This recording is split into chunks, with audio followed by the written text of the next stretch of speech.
Sakto namang makita ang pangalawang ate, kasama ang kanyang mapanlinlang na kasintahan, lumuhod at nagmakaawa sa lolo na pumayag. Ngunit habang umiiyak sila ng malakas at magkayakap, halos pumayag na si lolo, habang masakit ang kanyang kalooban, narinig ng pamilya ang nasa isip mo. Naku, Ate Belle, hindi ka nga niya diretsang pinapunta ng pera, pero lahat ng iyan ay paindirect lang niyang pagkamkam.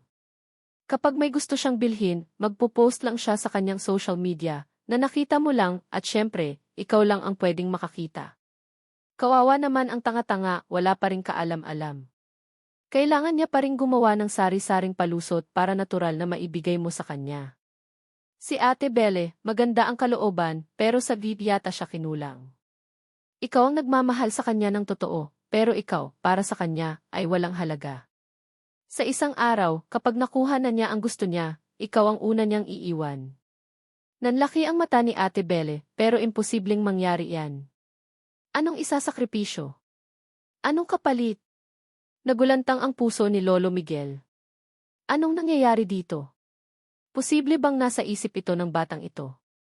Agad siyang tumingin sa paligid, sinubukang obserbahan ang reaksyon ng mga tao. Pagkatapos, nagtama ang tingin nila ni Ate Alexandra. Ito ang paborito niyang apo, ang pinakaangkop sa kanyang kagustuhan.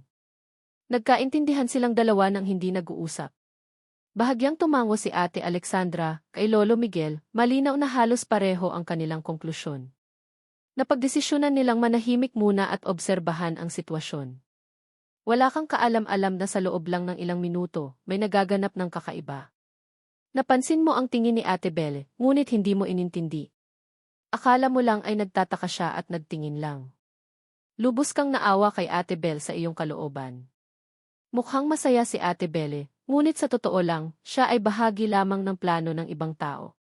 Si Marco ay nagpakita ngayon dahil nagkaroon lang sila ng away ng kanyang kasintahan. Gusto lang niyang gamitin si Ate Belle para pagselosin ang kanyang kasintahan. Bukod pa rito, ikaw ay mayaman, maganda at di matalino at pwede ka pa niyang hinga ng tulong.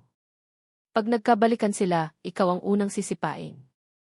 Nang marinig ito ni Ate Belle, nawala siya sa sarili. Pero, huminga siya ng malalim, kung pera lang ang pinag-uusapan, hindi na importante iyon. Hawak ang kamay ni Marco, lumapit siya kay Lolo Miguel. Sa totoo lang po, iniligtas ni Marco ang buhay ko. Kung wala siya, wala rin po ako ngayon. Lolo, hindi po ba mas mahalaga ito kaysa sa ano paman? Nagtaka si Lolo Miguel, gustong sabihing inaku, wala na sa uso yan, hindi na uso ang magpakasal para lang bumawi. Bago pa man makapagkomento si Lolo Miguel, isang walang patumanggang boses ang narinig muli. Pagtulong! Kailan ba niligtas ni Marco ang buhay ni Ate Belle? Halos tumayo na si Lolo Miguel, narinig niya ang pagtataka sa isip ni Kiko.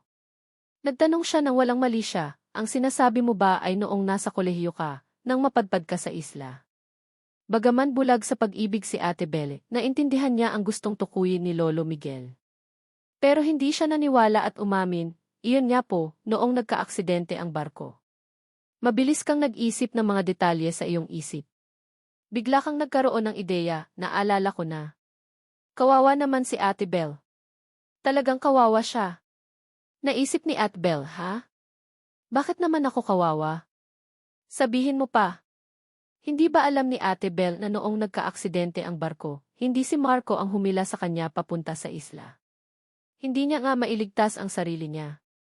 Dolphin ang nagtulak sa iyo sa pampang. Lubos na nagulat si Ate Belle. Kahit ganoon, inalagaan pa rin siya ni Marco ng isang araw at isang gabi at kinumutan pa siya ng banig. Ang matalas mong komento, ang pag-aalaga. Kalokohan yan. Ang pagkumot sa iyo ng banig ay hindi para painitin ka, kundi dahil takot siya na mamatay ka at bumaho at magdulot ng sakit. Sa isang araw at isang gabi na iyon, sarili lang niya ang nagligtas kay Ate Belle. Nagising siya at nagkataon lang na dumaan si Marco. Nakita kang hindi patay at nagkunwari siyang bayani. Si Ate Belle, naniwala nga. Pagkatapos maligtas, hindi lang niya ginawang pangarap si Marco, nagbigay pa siya ng malaking pera. Kung gusto niya talagang magpasalamat, dapat sa Marine Conservation Society Hall siya pumunta. Biglang natahimik ang bulwagan. Bagaman hindi alam ni Marco kung bakit biglang nagbago ang ugali ng pamilya nila Chen, hindi naman ito masama para sa kanya. Belle, ang ganda. Hindi tutol ang pamilya mo sa atin. Bigla kong naalala, noong nahulog ako sa dagat, parang may nakita akong dolphin. Marco, may naaalala ka ba tungkol doon? Biglang malamig na tanong ni Ate Belle. Nagulantang si Marco, biglang bumilis ang tibok ng puso niya. Paano naman biglang naalala ng taong to? Nagkamali ka lang ng tanda, wala akong naaalala. Nagkunwari si Marco na kalmado, ngunit ang kaba niya kanina ay marami ng sinabi. Kumunot ang noo ni Ate Belle, biglang lumamig ang boses, Marco, bakit ka nagsisinungaling? Ngayon lang, nang banggitin ko ito, naalala ko na ang lahat. Sa isang araw at isang gabi na iyon, ako lang mag-isa ang nakahiga sa tabing dagat. Hindi mo ako iniligtas kailanman.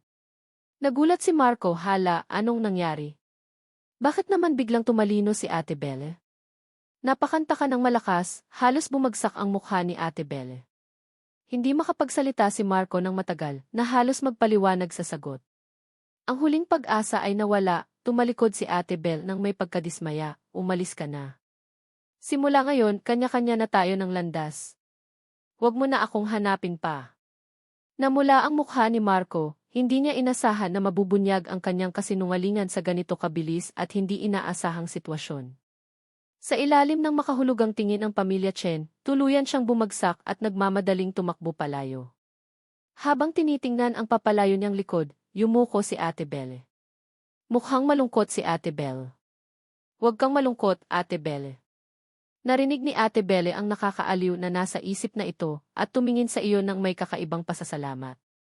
Ito siguro ang bagong kapatid na dinala nila. Bagaman sinaktan mo siya kanina, sabi nga, kahit magkabisa ka ng 99 beses, kailangan mo pa ring bumangon at subukan ulit para maging saktong 100. Yitsat, sige, may dahilan pa para asarin siya. Pumikit si Lolo Miguel, huwag kang humiti, mapanirang bibig. Halos himatayin si Ate Belle sa galit. Bahagyang umubo si Lolo Miguel, siya pa rin ang pangalawa kong apo. Kung talagang mamamatay siya sa galit, ako pa ring matanda ang maglilibing. Hehe, ikaw siguro si Kiko. Halika rito. Biglang tinawag, naaalala mo na sa wakas na narito ka pala para magpakilala. Mabilis kang lumapit, ako po, Lolo. Magandang araw po. Tumango si Lolo Miguel ng mahinahon. Siya, si Lolo Miguel, ay matagal nang nasa mundo ng negosyo, matapang at maikli ang salita. Hindi niya inasahan na magkakaroon siya ng apo sa pagtanda, kaya hindi niya alam kung paano makitungo. Ngunit ayon sa kanyang sinaliksik sa internet, una, kailangang sapat ang ibibigay na pera, para hindi ka maghirap sa hinaharap. Sa pag-iisip nito, tinapik ni Lolo Miguel ang kanyang baston. Hindi siya mahilig magpaligoy-ligoy, kaya diretsahan siyang nagsalita. Una, maligayang pagbabalik sa pamilya Chen. Pangalawa, dahil nakabalik ka na, sundin mo ang ilang patakaran. Pakiramdam mo, hindi ka umuwi kundi bumalik sa klase. Sigurado ba si Lolo na negosyante siya at hindi guro? O ganoon lang ba talaga ang tono ng boses ng mga pinuno? Kung gayon, patay ka, makakatulog ka sa mga pulong pagpasok mo sa mundo ng trabaho. Ang boring. Narinig ito ni Lolo Miguel, tamad niyang iminulat ang kanyang mga mata, sinuri ang seryosong tao sa kanyang harapan, ngunit hindi natinag. Ipinagpatuloy niya ang pagbigkas ng mga patakaran ng pamilya na inihanda niya. Ngunit ang hindi niya alam, kapag mailibreng oras ang isang tao, kung ano-anong kalokohan ang magagawa. Tulad ngayon, sobrang bored ka na kaya tinitingnan mo na si Lolo Miguel mula ulo hanggang paa. Unti-unti, bumaling ang tingin mo sa likod ng kaliwang kamay ni Lolo Miguel. May nakita kang peklat doon na naghihilom na. May mga tao na seryoso kapag matanda na, ngunit noong kabataan nila, sila ay matapang na mandirigma para sa pag-ibig. Pagkarinig nito, si Ate Alexandra at Ate Belle, na handa nang gumamit ng kanilang mga skill para iwasan ang sermon ni Lolo Miguel, ay marahang ibinaba ang kanilang mga paa. Hindi mo pa napapansin ang matalim na tingin ni Lolo Miguel, busy ka sa paglilibang. Si Lolo Miguel ay galing sa probinsya at sila ni Lola ay magkababata. Isang beses, sa kaarawan ni Lola, may nakuha siya sa bukid ng palay. Nalaman ito ni Lolo Miguel at para maging romantiko, pumitas siya ng maraming magagandang bulaklak para ibigay kay Lola. Ang hindi niya inasahan, bibigyan kanya ng 500,000 na allowance bilang regalo at pwede mong gastusin saan mo man gusto. Biglang nilakasan ni Lolo Miguel ang boses niya. Nang marinig ang nakakagulat na halaga na ito, naging pera ang buong pagkatao mo. Lolo, hindi ka lang lolo, isa kang Diyos. Sa panlabas, kalmado si Lolo Miguel, ngunit sa loob, pinagpapawisan siya ng husto. Kaunting-kaunti na lang, sasabihin na ng batang ito. Nakita ni na Ate Belle at Ate Alexandra ang pangyayaring ito, masakit ang kanilang kalooban. Ano ba naman ang 500,000? Parang hindi namin kayang ibigay. Ang matinag sa ganoong kaliit na halaga ay talagang hindi nararapat. Kailangan ka naming dalhin para makita ang mundo. Matagumpay na napigilan ang iyong nasa isip gamit ang 500,000. Nagpasya si Lolo Miguel na bigyan ka ng gagawin para hindi ka na maging bored at manggulo sa kanyang mga lihim. Sa totoo lang, nagtataka si Lolo Miguel, saan ka ba kumukuha ng impormasyon kahit ang mga lumang bagay? Ang bibig mo ay parehong nagpapaibig at nagpapagalit sa kanya. Sa ngayon, ipinagpaliban muna ito, ayon sa kanyang nakita sa internet, inayos na ni Lolo Miguel ang isang gabay sa pagtuturo ng mga bata, nakarehistro sa kanyang maliit na notebook. Ayon sa manual, item 2, pagkatapos ng pera, oras na para dalhin sila at ipakita sa iba't ibang dekalidad na kababaihan, mas mabuti kung makakakita sila ng iba't ibang uri ng tao, para hindi ka mabiktima ng kung sinong babae sa hinaharap. Sakto naman ngayon ay may pagkakataon. Bumaling ang tingin ni Lolo Miguel sa kanyang pinakawalang problema na apo. Sinabi niya, babalik ka ba sa opisina ngayong hapon?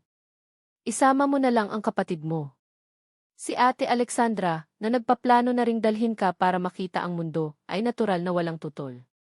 Tumingin siya sa iyo, gusto mo bang manatili dito, o sumama sa akin sa kumpanya? Hindi ba kayo magluluto? Pati ba naman ako, inayos na ninyo lahat? Pero okay lang, para sa 500,000, ako ay isang ladrilyo, saan man kailangan, doon ako. Sige, ready na. Masunurin kang tumango, sige, Ate Alexandra. Hindi maiwasan ni Ate Alexandra na tingnan ka pa ng ilang beses. Hindi kaya may split personality ang batang ito. Kinailangan ni Ate Belle na manatili at harapin ang paghuhusga ni Lolo Miguel, kaya't hindi siya makakasama. Bago umalis, kaswala nagtanong si Ate Alexandra, kanina pa kita nakikita na nakatitig sa kamay ni Lolo, may problema ba? Kumikislap ang iyong mga mata, wala naman po, na-curious lang po ako sa peklat sa kamay ni Lolo Miguel. Speaking of this, saan na nga ba tayo kanina? Gustong magbigay ng bulaklak ni Lolo, hawak pa nga niya ang mga bulaklak at nag-confess ng pag-ibig kay Lola ng romantiko. Ang hindi niya inasahan, habang magkayakap sana sila ng romantiko, aksidente siyang nakatapak ng dumi ng manok, nadulas, at gumulong mula sa maliit na burol papunta sa kulungan ng baka. Hindi lang siya nagpatira pa, nahiwa pa ang kamay niya. Sinumpa ni Ate Belle na ginamit niya ang lahat ng kanyang lakas, ngunit hindi niya talaga napigilan. Si Lolo Miguel, na nagulantang sa pagtataksil ng kanyang apo, ay namula ang mukha. Ang kanyang mga mata ay naglabas ng matalim na tingin, at lihim niyang idinagdag sa kanyang listahan ang 2 nakakainis na batang babae. Hintayin lang nila ang paghihiganti ng matanda. Para sa iyo naman, anong masamang balak ang magagawa ng isang 14 na taong gulang na bata? Naisip mo lang yan sa puso mo, ang masama ay sina Ate Alexandra at Ate Belle. Achoo! Bumahing si Ate Alexandra. Narito siya, naghihintay ng balita, papunta sa kumpanya. Habang bumibiyahe kayo papunta sa kumpanya, naisip mong magiging tahimik ang atmosphere kung mananahimik ka lang. Kaya nagtanong ka kay Ate Alexandra nang may pagtataka, anong klaseng kumpanya po ang sa inyo? Narinig ito ni Ate Alexandra at kaswal na sumagot, ganoon lang, hindi kalakihan ang sukat, pero maganda ang kita. Sa madaling salita, kung maghahanap ka ng kasintahan sa hinaharap, sundin mo lang ang sukat ng kumpanya ko. Hindi naman masyadong mahigpit ang kondisyon. Nakarating ang kotse sa baba ng kumpanya, nag-angat ka ng ulo ng 180 degrees, halos maputol ang liig mo, pero hindi mo pa rin makita ang tuktok ng gusali. Ito pala ang hindi kalakihan ang sukat, pero maganda ang kita. Aba, gusto pala ni Ate Alexandra na maging single ka habang buhay, ang hindi ko inasahan. Sakto namang narinig ito ni Ate Alexandra pagdating, iniabot niya at tinapik ang ulo mo, ano ang tinitingnan mo? Dali, pasok na tayo. Ang buong itaas na palapag ay ang opisina ng si. Lumakad si Ate Alexandra sa kanyang desk at umupo, may video conference pa ako. Maglaro ka muna sa isang tabi, pagkatapos ko, igagala kita sa kumpanya. CJ, makikinig ka ng mabuti, ngunit nang mapagtanto mong hindi ka interesado, ibinaling mo ang iyong atensyon sa magandang side view ni Ate Alexandra, habang seryoso siyang nagtatrabaho. Ang ganda ni Ate Alexandra. Nang marinig ang bulong ng paghanga sa tabi niya, hindi maiwasan ni Ate Alexandra nang ngumiti. Hindi pa siya nakarinig ng papuri mula sa iba, sa katunayan, mula pagkabata, halos masira na ang kanyang tenga sa dami ng papuri. Pero sino ang makakaalam kung gaano katotoo ang mga ito? Iba ka, talagang nasa puso mo ang sinasabi mo. Pero bago pa man siya sumaya ng ilang minuto, dumating muli ang iyong naguguluhang tinig, napakatindi. Sa kasamaang palad, ang magandang babaeng ito ay hindi alam na ang kanyang pinagkakatiwalaang sekretarya ay matagal nang nakikipagsabwatan sa kumpanya sa kapitbahay at malapit na siyang sulsulan para makulong. At ito ay para sa mga krimen sa pananalapi. Ang kalaban ay ginamit ang ilang taon para lihim na gumawa ng peking accounting para sa kumpanya. Anong gagawin? Paano ko ba marahang paalalahanan si Ate Alexandra? Hindi pa ako nakikilahok sa anumang proyekto ng kumpanya. Kung bigla ko itong sasabihin, hindi ba masyadong kahinahinala? Pero kung wala akong gagawin, talagang mapupunta sa kulungan si Ate Alexandra. Nagulat si Ate Alexandra, ano? Ang iced Americano ay malakas na inilapag sa mesa. Tumingin ka ng walang ekspresyon.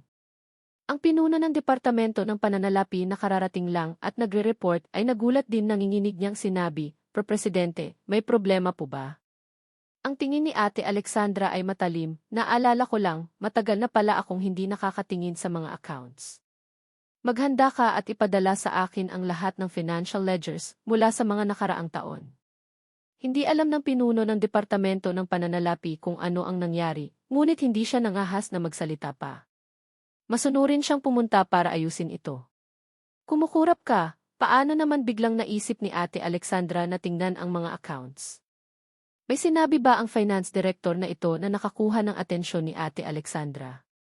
Marami ang mga ledgers mula sa nakaraang taon at aabutin pa ng bukas para maayos ang lahat ng daloy ng pera. Sinisamantala ang pagkakataong ito, tumayo si Ate Alexandra at kumaway sa iyo, Tara, igagala kita sa kumpanya. At samantalahin na rin, puntahan ang tatlo niyang sekretarya at tingnan kung sino ang may balak na sulsulan siya. CJ, sumigla ka at mabilis na sumunod nang marinig mong lalabas kayo. Ngunit pagdating nila sa elevator para bumaba, may nakasalubong sila.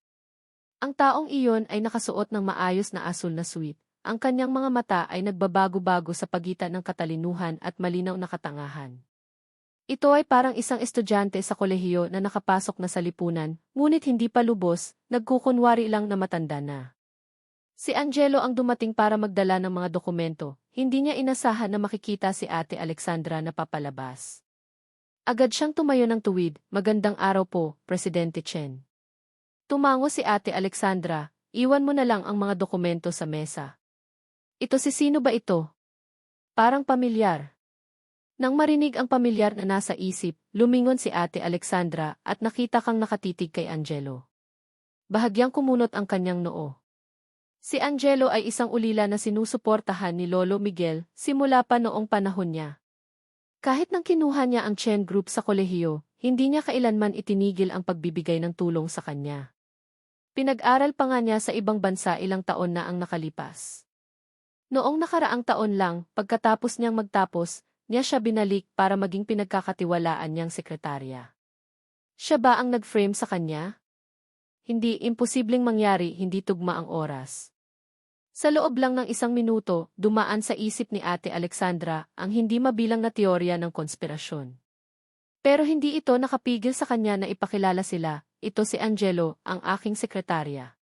Ito naman ang kapatid ko, si Kiko. Medyo nanginginig na bumati si Angelo, magandang araw po, batang Ginoo. Si Angelo, binati mo siya ng diretsahan na ikinahanga ni Angelo sa loob niya, talagang anak mayaman. Ngunit ang hindi niya alam, pagkarinig ng pangalan na iyon, tila 1,000 kabayo ang tumatakbo sa iyong isip. Si Angelo, ang magiging profesional na elite sa hinaharap, ang tapat na tauhan ni Ate Alexandra, kahit pagkatapos niyang lumabas sa kulungan, ang nakababatang kapatid na handang magbuwis ng buhay para sa kanya at maghiganti ng magkasama. Bakit ngayon, para siyang isang simpleng aso? Nagpa-plastic surgery ka ba sa Korea? Natahimik si Ate Alexandra sa pakikinig dito, bagaman hindi pa siya nakaranas na makulong. Pero naiisip niya kung gaano kahirap ang kanyang sitwasyon kung talagang mangyari ang sinabi ng kanyang kapatid. Kahit sa ganoong kalagayan, handa pa rin si Angelo na tulungan siya. Ngunit sa kasamaang palad, hindi maganda ang naging kapalaran ni Angelo. Nagkaroon si Ate Alexandra ng matinding sakit sa kulungan, namatay sa kalagitnaan ng kanyang paghihiganti. Si Angelo, na walang pamilya, pagkatapos ng ilang pagsubok, ay nagpasya na tapakan ang gas at diretsong ipadala ang salarin sa langit, nagpakamatay para maghiganti. Nang makita ang bata at medyo inosenteng ngiti ni Angelo, kusang lumambot ang mga mata ni Ate Alexandra. Ang kanilang pamilya ay hindi kailanman magpapabaya sa sinumang marunong tumanaw ng utang na loob. Nako, narinig ang isang dagundong mula sa hangin. Kung iisipin, ang kwento ni Angelo ay parang kay Zhuge Liang. Namatay si Ate Alexandra bago matapos ang paghihiganti, tapat hanggang sa huling hininga, ibinigay ang lahat hanggang kamatayan. Naramdaman ni Ate Alexandra na sumasakit na ang ulo niya. Ngunit isang bagay ang sigurado, kung mapapatunayan na tama ang pinagmula ng impormasyong ito, kung gayon si Angelo ang pangunahing target para palakasin. Pinalambot ni Ate Alexandra ang boses niya kay Angelo, igagala ko ang kapatid ko sa kumpanya. Sumama ka sa amin. Mabuti, medyo nagulat si Angelo. Kadalasan, si Secretary Monica ang gumagawa nito. Malawak ang saklaw ng negosyo ng grupo. Kaya, dinala ka ni Ate Alexandra sa legal department ng grupo para ipakita sa iyo kung sino ang tunay na elite. Pagkatapos, dinala ka sa departamento ng fashion para ipakita sa iyo kung ano ang tunay na fashion. Tuwing darating ang bawat pinuno ng departamento, kailangan nilang isama ang pinakamaganda sa kanilang departamento. Pagkatapos ng lahat ng paglilibot na ito, naramdaman mong hindi ka dumating para bisitahin, kundi para mamili ng asawa. Ang iskedul ng hapon na ito ay sa wakas natapos na. Pagkabukas ng pinto ng opisina, isang babaeng mukhang walang mali siya ang lumingon. Pagkakita kay Ate Alexandra, agad siyang umiti ng mahinahon. Kinuha niya ang isang dokumento mula sa kalapit na sofa at marahang iniabot, Presidente Chen, nakabalik na po kayo. Ang bid document ng Jinchuan Project ay nakahanda na, hinihintay na lang ang inyong huling pirma para masimulan ang paglaan ng bidding amount. Kinuha ni Ate Alexandra ang dokumento, handa nang pumirma, salamat sa iyong pagsisikap. Hindi, at Alexandra. Ang bid document na iyan ay mailason. Bigla kang napasigaw sa iyong kalooban pagkatapos mong tingnan. Pagkatapos mong mag-air kang pose, handa nang pigilan ang delikadong kilos ni Ate Alexandra. Nakita mo na mas mabilis pa siya sa iyo. Sa isang sampal, itinapon niya ang bid document ng proyekto sa labas ng bintana. At mabilis na pumunta para maghugas ng kamay. Ang kilos na ito ay nagulat sa lahat. Tahimik mong binawi ang iyong kamay. Pagkalabas mula sa banyo, kalmadong kumuha si Ate Alexandra ng tissue para punasan ang kanyang mga kamay. Nakita ko lang, may insekto pala doon, natakot ako, emergency reaction lang. Narinig ito ni Secretary Monica at tahimik na nakahinga ng maluwag. Umiti siya ng may kabaitan, ganoon po ba? Kung gayon, magpiprint na lang ako ng panibago. Ipapaayos ko na lang ang itinapon. Si Secretary Monica ay ngumiti ng mainit, marahang pinaalalahanan ang presidente, mas mabuti na po sigurong pirmahan ito, presidente. Marami po kasing nagpupumilit sa Jinchuan Project. Tigil na, ikaw na dalawang mukha, mukhang tao pero hayop, masamang loob na espiya mula sa ibang kumpanya na nanlinlang sa damdamin ni Ate Alexandra. Ang Jinchuan Project na iyan ay mapapabayaan sa huli at magkakaroon pa ng problema ang lupa na iyon. Sa panahong iyon, kung may mangyari, pwede mo nang natural na ilabas ang mga peking accounts at itulak si Ate Alexandra para akuin ang kasalanan, tama. Pinahalagahan ka ni Ate Alexandra, pero sinipa mo siya sa kanal, deserve mong mamatay. Sa iyong alaala, ang insidente sa Jinchuan na ito ang simula ng kasawian ng pamilya Chen. Hindi makapaniwalang tumingin si Ate Alexandra kay Secretary Monica.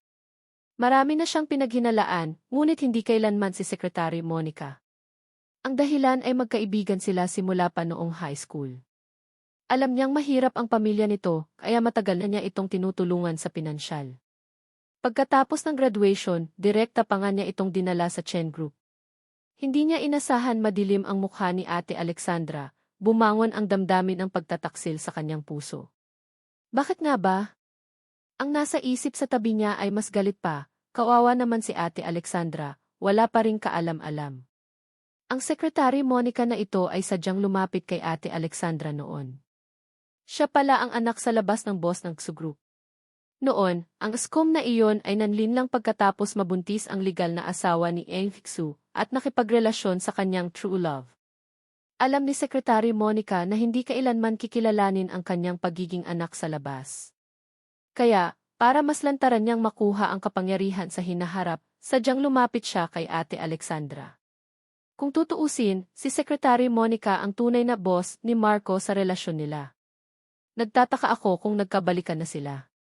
Biglang narinig ni Ate Alexandra ang pamilyar na pangalan, na natili ang kanyang tingin, kasamahan din pala ang lalaking iyon dito. Unti-unti siyang nag-isip, dapat nagkabalikan na sila, hindi ba?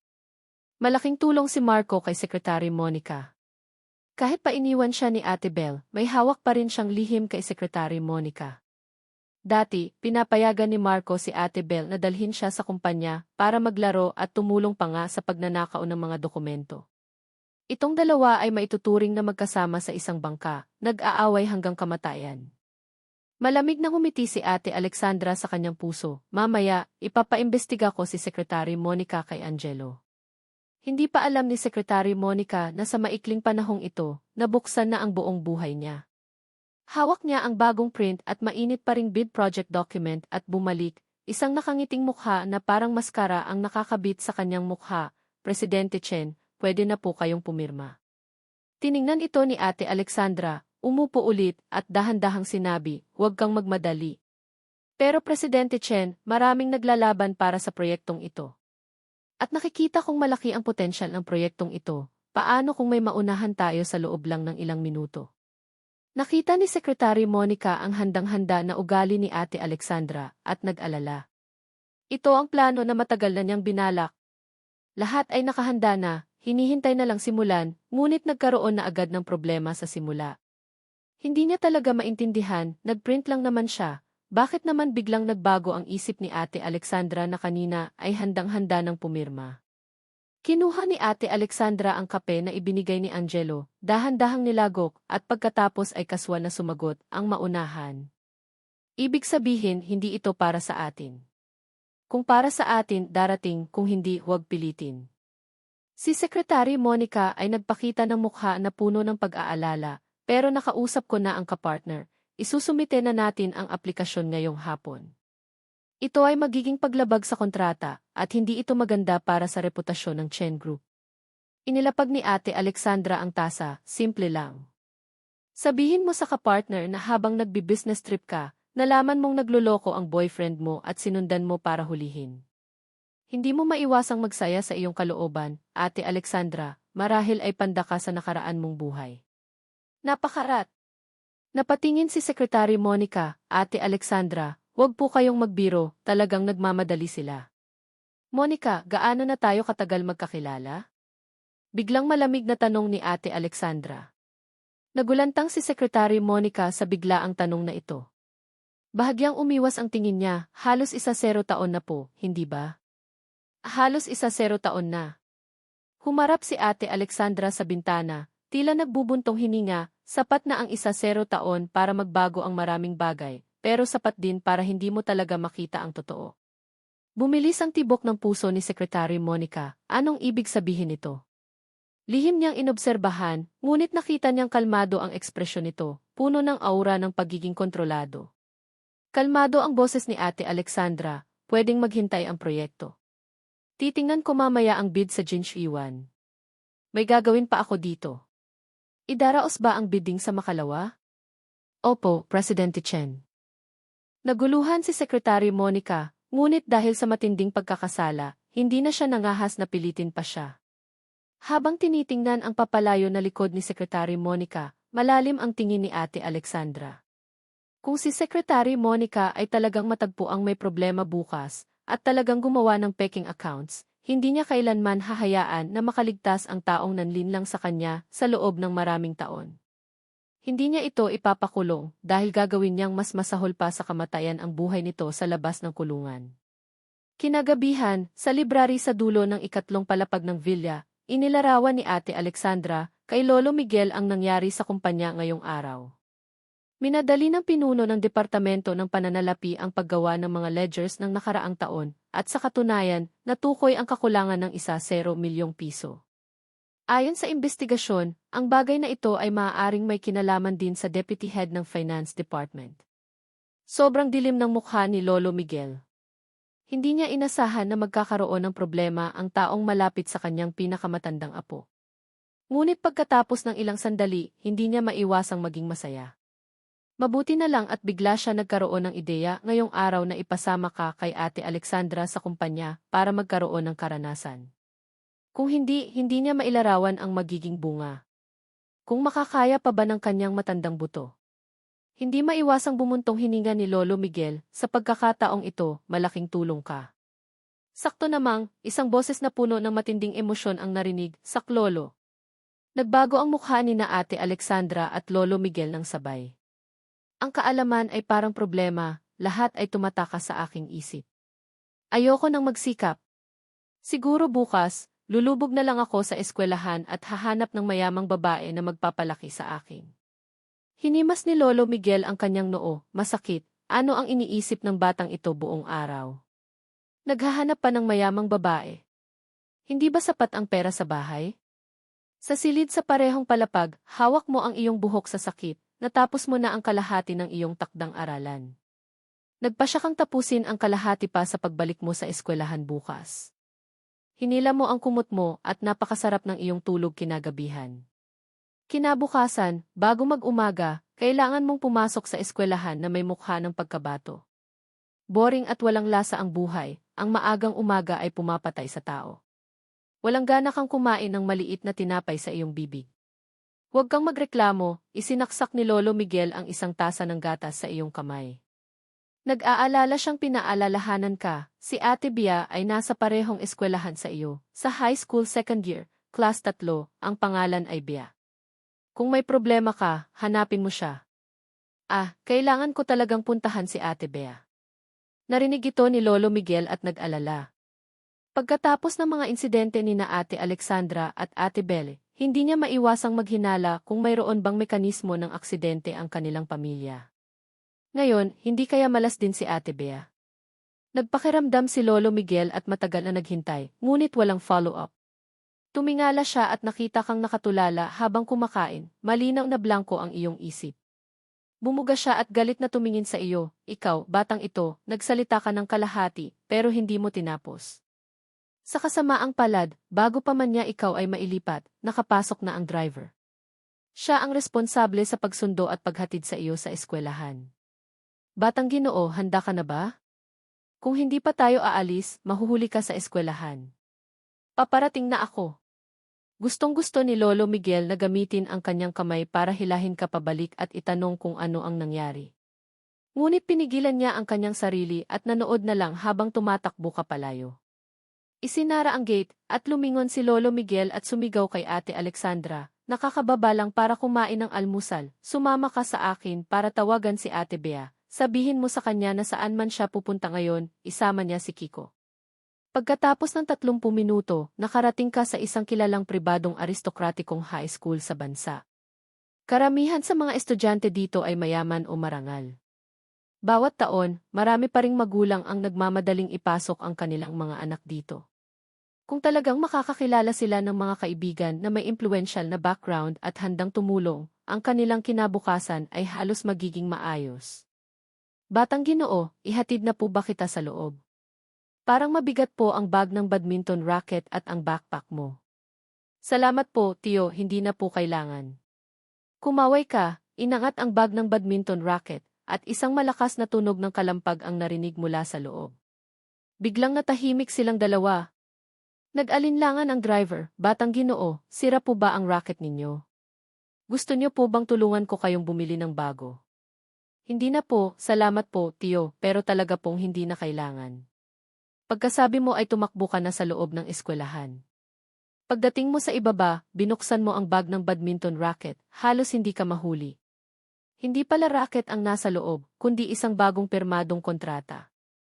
Ayon sa iyong karanasan, kapag napaalis ka na sa isang sikat na pamilya, ang mga dating nanunuyo sa iyo ay sisimulan kang puntiryahin. At hindi na nakakapagtataka, lahat ay pinaplano ng iba. Dagdag pa, niloko mo lang sila kahapon, kaya ang hangin na iyon ay mas lalong lalakas. Sa pag-iisip ng mga nakasulat na pambabastos sa iyong desk at ang serye ng mga insidente kung saan halos masako ka, unti-unting kumislap ang iyong mga mata sa pagkasabik, bumangon ang iyong hunting mode. Pagbalik mo sa klase, ang orihinal mong upuan sa unang row ay talagang inokupa na ng ibang lalaki. Hindi ka nagalit, dumiretso ka sa pinakalikod na row malapit sa bintana, malapit sa basurahan, at nakita mo ang iyong desk. Ang salitang basura na nakasulat sa pulang pintura ay kapansin-pansin. Ngunit hindi inaasahan, may isang babae na nakaupo sa iyong upuan, tinatakpan ang mukha niya ng libro. Napakayabang niyang nakataas ang kanyang mga paa sa mesa. Ito ba ay bagong diskarte? Tumaas ang kilay mo, hindi mo inintindi ang kakaibang katahimikan sa paligid mo.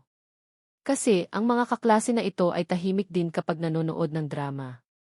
Tila may narinig, dahan-dahang ibinaba ng babae ang libro mula sa kanyang mukha, kaswal ang boses, nakabalik ka na. Bago pa man matapos magsalita ang babae, isang fluorescent na ilaw ang kumislap at halos tumama ang isang steel skewer sa kanyang mukha.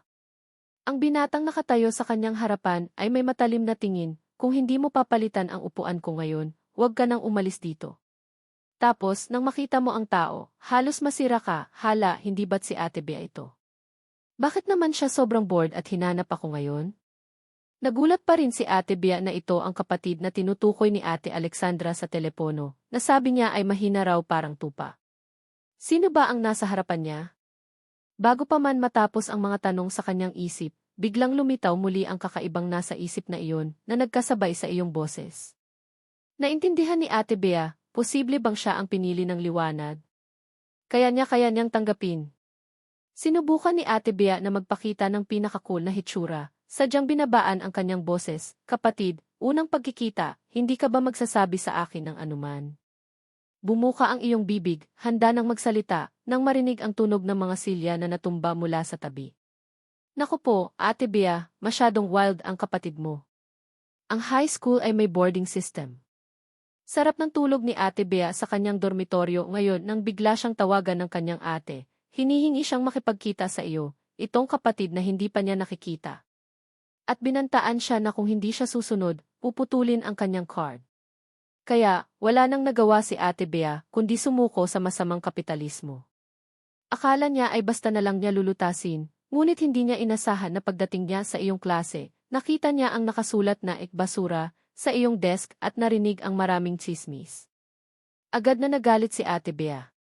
Ano man ang mangyari, walang sinumang dayuhan ang pinapayagang mang-api sa kanilang pamilya Chen. Si Ate Bea ay kilala na dati bilang school bully ng Ning Middle School. At marami ang chismis na mayaman ang kanyang pamilya. Sa madaling salita, hindi siya dapat kalabanin. Anong nangyari sa desk na ito? Sino ang sumulat? Lumapit ka. Malamig na sinuri ni Ate Bea ang classroom, agad, ang dating medyo maingay na classroom ay natahimik. Natahimik ang lahat ng estudyante at tahimik silang nakatingin kay Ate Bea na may pagtataka at pagkalito sa kanilang mga mata. Hindi nila maintindihan kung bakit nakialam siya sa iyong usapin.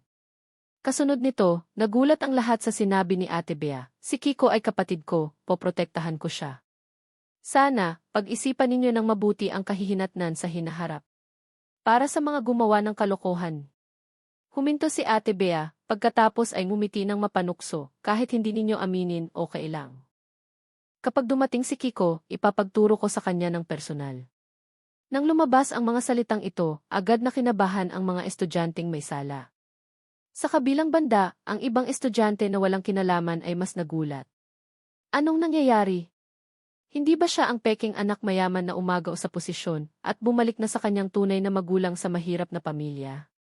Ngunit bakit si Ate Bea ang ate niya? Iba ito sa ibinunyag ni Monica. Hindi pinansin ni Ate Bea ang nagaganap na tensyon sa pagitan nila. Inilagay niya ang kanyang paa sa mesa, tinakpan ang kanyang mukha ng libro, at nagsimulang matulog. Naiisip na niya ang paghanga at paggalang sa iyong mga mata pagdating mo sa eskwelahan, ngunit pagkatapos, narinig niya ang sumunod na sinabi mo, ngayon, palitan mo ang upuan ko, o huwag ka nang umalis. Hindi ito ang script na inasahan niya. Bahagyang nakuha ni Ate Bea ang kanyang dangal. Bahagya siyang yumuko, Kiko, unang pagkikita, hindi ka ba magsasabi sa akin ng anuman? Sa tingin niya, ang cool lang sinabi niya. Ngunit, narinig niya ang sinabi ng kanyang kaibigan sa tabi niya, naku po. Ate Bea, masyadong malayo ang nilakad mo. Nang mapagtanto mong nagkamali ka ng sinabihan ng matitinding salita, natural mong binawi ang steel skewer, nagpakita ng masunuring ngiti. Ibinigay mo ang steel skewer kay Ate Bea, magandang araw po, Ate Bea. Ito po ang steel skewer para sa ating unang pagkikita. Agad namang itinapon ni Ate Bea ang steel skewer sa kanyang kaibigan sa tabi niya. Nakasuksok ang kanyang mga kamay sa bulsa, tumingin siya sa mga estudyante sa klase, at mayabang na itinaas ang kanyang baba sa iyo, sino man ang mang-api sa iyo, ituro mo sa akin. Kung ganyan ka magsalita, hindi na ako magiging pino. Hindi ka nagpaligoy-ligoy, agad mong itinapik ang kamay mo sa balikat ng lalaki na nasa harap ng upuan mo. Malinaw na hindi lahat ay may ganoong kahusay na pag-arte. Si Luis, halata namang hindi magaling umarte. Nang matapik, malinaw na may pagkabahala sa kanyang mga mata. Mahina siyang umiti, Kuya Kiko, may kailangan ka ba sa akin? Ayaw mo nang makipagplastikan. Diretsahan kang nagsalita, ang dalawang salita sa mesa ko, ikaw ang sumulat, tama ba? Si Luis ay isang mapang-api na walang kinikilala kundi ang kapangyarihan. Para sa kanya, ang kawalan ng pera at impluwensya ay kasalanan at pwedeng apihin ng basta-basta. Sa kabilang banda, ang mga mayaman at makapangyarihan sa klase ay niligawan na niya. Kasama na roon si Kiko noon. Ngunit hindi mo pinapansin ang ganoong uri ng tao, kaya't kinasuklaman ka. Nang marinig niyang ikaw ay malas, agad siyang nagmadali na apihin ka para makuha ang loob ni Monica. Hindi ako. Kakadating ko lang naman. Kumagat si Luis at ayaw umamin. Ang kanyang tunay na mukha ay hindi mo pa nakikita. Kahit hindi kayo magkaibigan, hindi naman kayo magkaaway. Marahil ay naghihinala lang siya ngayon. Basta hindi ka umamin. Akala mo ba tanga kaming lahat? Itinuro ni Ate Bea ang Kiki sa harapan ng silid-aralan. Nakakrus ang kanyang mga braso at ang kanyang matalim na tingin ay bumaling sa kanya. Kailangan ba nating tingnan ang malaking Kiki sa klase? Nang marinig ito ni Ate Bea, namutla ang mukha ni Luis. Puno ng pagsisisi ang kanyang puso. Dahil nalaman niya noon na ikaw ay isang peking anak at wala kang pera o impluwensya, dagdag pa na wala kang natatanging marka, inakala niyang hindi ka poprotektahan ng prinsipal at mga guro. Kaya, nang apihin ka nila, wala silang takot at walang Kiki na iniiwasan. Sino ang mag-aakalang ang pagbaliktad ng sitwasyon ay parang bagyo? Bakit pa tayo magpapahirap? Sigurado akong marami sa inyo ang nakakita sa pangyayaring ito. Ang iyong mukha ay nagpakita ng walang mali siya na kalupitan. Nang makita ito ng mga estudyante, agad silang nag-umpisa ng kaguluhan, nakita ko rin. Maaga pa lang kaninang umaga, dala-dala ni Luis ang lata ng pintura at isinulat niya sa mesa gamit ang mop. Nang marinig ni Luis ang bawat akusasyon, namutla ang mukha niya. Itinapik niya ang mesa, mamamatay ako, pero hihilahin ko rin kayo pababa. Hindi ganoon. Hindi ko naman talaga balak mang-api sa iyo noong una, pinilit lang ako ni na Daniel at Arthur. Biglang hindi rin nakaupo ang dalawang pinangalanan. Ano ang sinasabi mo? Hindi ba ikaw ang pinakamabagsik na bumawi sa kanya noong narinig mong si Kiko ay mahirap? Magkakakilala na tayo ng maraming taon. Wala akong alam tungkol dito. Wala akong ginawa. Sila ang nagmungkahi ng planong ito. Plano ko pa nga sanang balitaan kapag dating mo. Anong kalokohan ang sinasabi mo? Wala ka nang kailangan gawin. Ang tatlong tao sa harapan mo ay nag-aaway na parang aso. Ang advisor ay nakatayo sa pinto, saksi sa eksena, hindi alam kung papasok o aatras. Lihim niyang pinapaliit ang kanyang presensya. Ang tatlong tao ay nagalit at nag-aaway na. Malamig na pinanood ni Ate Bea ang eksena, pagkatapos ay ibinaling ang tingin sa kanyang mukha.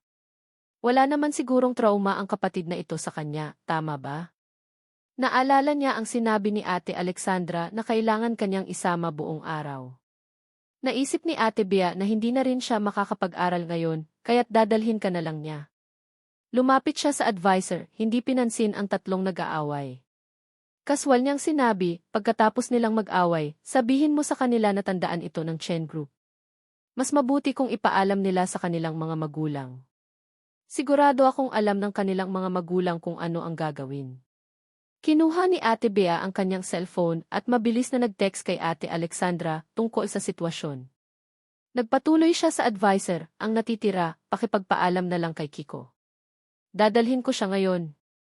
Sige po, sige po. Natural na walang tutol ang advisor.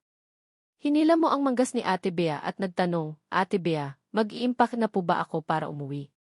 Nang marinig ang dalawang salitang Ate Bea, si Ate Bea, na laging nasa pinakababa sa bahay, ay halos maiyak sa tuwa. Ngunit sa labas, nagkunwari siyang mahinahon, hindi. Pinapunta ka ni Ate Alexandra para sumama sa akin ngayong araw. Nakita mong tinulungan ka niya, kaya't nagkunwari kang hindi naiintindihan at yumuko, Ate Bea, anong pangalan? Wala, tapos na ang paghingi ng paalam. Tara na. Ibinigay ni Ate Bea ang sulat sa guro at lumakad ng malaki ang hakbang. Sumunod ka sa likuran. Ang pinakamagandang regalo para sa estudyante ngayong bakasyon. Mabuhay si Ate Bea. Narinig ni Ate Bea ang hiyawan mula sa likuran, at ang kanyang kalmadong mukha ay halos hindi mapigilan ang pagtaas ng kanyang mga labi. Ganyan nga. Gustong umalis sa junior high department, ang matalik na kaibigan ni Ate Bea, si Angel, ay masiglang nagkukwento tungkol sa mga dakilang gawa ni Ate Bea. Ang galing talaga ng genes ng pamilya Chen. Si Ate Bea, araw-araw tulog sa klase, hindi kailanman gumagawa ng assignment, laging nasa labas, at gabi-gabi nagpupuyat sa paglalaro. Ngunit, sa loob ng 3 araw bago ang exam, laging nakakapasok sa top 3 sa buong klase. Nakakainggit talaga. Sumunod ka sa likuran, patuloy na tumatango ng bahagya bilang pag-apruba. Naglalakad si Ate Bea sa unahan, ngunit napilitang tanggapin ang sobrang aktibong nasa isip, pekeng. Hindi naman nagpupuyat si Ate Bea sa paglalaro. Nagsusuot siya ng headphones at lihim na nakikinig sa online classes. Ang pagtulog sa umaga ay para lang linlangin kayo. At tungkol sa hindi paggawa ng assignment, sa sulok na hindi ninyo nakikita, halos masira na ang mga test paper niya sa kakagawa. Sa 3 araw ng exam, sa wakas ay makakagawa lang siya ng lantaran. Ang pagiging mayabang ay proteksyon lang niya, ang totoong skill niya ay in fighting. Nang makita ni Angel na seryoso kang nakikinig, mas lalo siyang nagsalita ng masigla, parang isang ilog. Hindi lang sa grade. Ang galing din niya sa sports. Hindi lang siya nakakuha ng perpektong score, ang kanyang stamina ay napakagaling. Hindi maiwasan ni Angel na magpakita ng paghanga. Minsan, nag-organize ang eskwelahan ng paglalakad sa bundok. Ang bundok tae, halos narating na namin ang ticketing booth, pero siya, umakyat pa sa tuktok. Nakakamangha talaga. Pagbalik niya, nag-aral pa rin siya kinabukasan. Ang galing naman. Hindi mo pa nakita si Ate Bea pagkatapos ng isang buong araw, halos magreklamo na siya sa pagod. Malambot ang buong katawan niya, ang bibig lang niya ang matigas. Hindi lang iyon. Si Ate Bea, na naglalakad sa unahan, ay abala sa kanyang cellphone. Halos mapawisan siya. Ang dami talagang alam ng kapatid na ito. Hindi niya inasahan, si Ate Alexandra, na abala sa buong araw, ay parang alam na magte-text siya ngayon. Agad na sumagot ang kanyang mensahe. Mula kay Ate Alexandra, nalaman niya na hindi lang siya ang pinili ng liwanag. Medyo malawak ang liwanag na ito, nasasama ang buong pamilya niya. Pinayuhan din siya ni Ate Alexandra na panatilihin itong lihim at burahin ang chat history. Kung bakit mayroon kang mga kakaibang pinagmulan ng impormasyon. Nagtanong si Ate Alexandra, hindi ako nangangahas na magtanong. Ipagpalagay mo na lang na ang kapatid mo ay isang Diyos na bumaba sa lupa para iligtas kaming mga mortal. Ate Alexandra, seryoso ka ba? Kailan ka pa naging ganoon ka humorous? Hindi lang ako humorous, bibigyan pa kita ng suntok. Alagaan mo ng mabuti ang kapatid mo. Ngayong buwan, bibigyan ko ang pamilya mo ng allowance. Kung nasaktan ang kapatid mo, ayaw mong malaman ang mangyayari. Kagabi lang yata nakabalik si Ate Bea, at sigurado siyang ang kararating lang sa bahay ay ang kapatid niya, hindi siya mismo. Naramdaman niya na si Ate Alexandra ay nagpapatawa lang, kaya't sinubukan niyang screenshot ang mensahe at ipadala kay Lolo Miguel, gustong magreklamo tungkol sa ugali ni Ate Alexandra. Matapos basahin ito ni Lolo Miguel, sinabi niya, tama ang sinabi ng ate mo. Tandaan mong maging banayad sa kapatid mo. Huwag mong ipakita ang masamang ugali. Bago pa man matapos basahin ni Ate Bea ang ikalawang linya, blanko ang kanyang mukha at isinara niya ang WeChat. Sige, kahit pa makatanggap ako ng suhol, kahit pa makarinig ako ng napakaraming matatamis na salita, mas gugustuhin ko pang tumalon mula rito kaysa maging tulad ni na Ate Alexandra at Lolo Miguel. Sa sandaling iyon, isang sipol ang narinig mula sa di kalayuan. Hindi ba't si Ate Bea yan? Naghanda ka na ba para sa laban ngayong gabi? Ang mga salita ay malinaw na bawal, ngunit hindi maitago ang lasa ng panunuya. Nang marinig ang boses na ito, sabay na nanlamig ang mukha ni na Ate Bea at Angel. Ang nangunguna ay isang dalagita na may kulay ginto na buhok, mula ulo hanggang paa ay puno ng pagiging matigas ang ulo. Bea, ilang araw na lang, bakit ka nagpahina? Saan ka nagpunta para mag-alaga ng bata? Sino ang sinasabi mong nag-aalaga ng bata? Galit na galit si Ate Bea, handa nang magmura, nang marinig niya ang boses ng Master of Sarcasm sa likuran. O, sino ba iyang gintong aso na nakalabas ng haula? Sobrang yabang dahil ba sa Animal Protection Society? Biglang napatawa si Ate Bea. Ang kanyang tingin ay bumaling sa kulay ginto na buhok sa ulo ni Jasmine. Hindi ba't saktong-sakto ang paglalarawan? Kusa namang hinawakan ni Jasmine ang kanyang ulo, pagkatapos ay umitim ang kanyang mukha, galit na galit.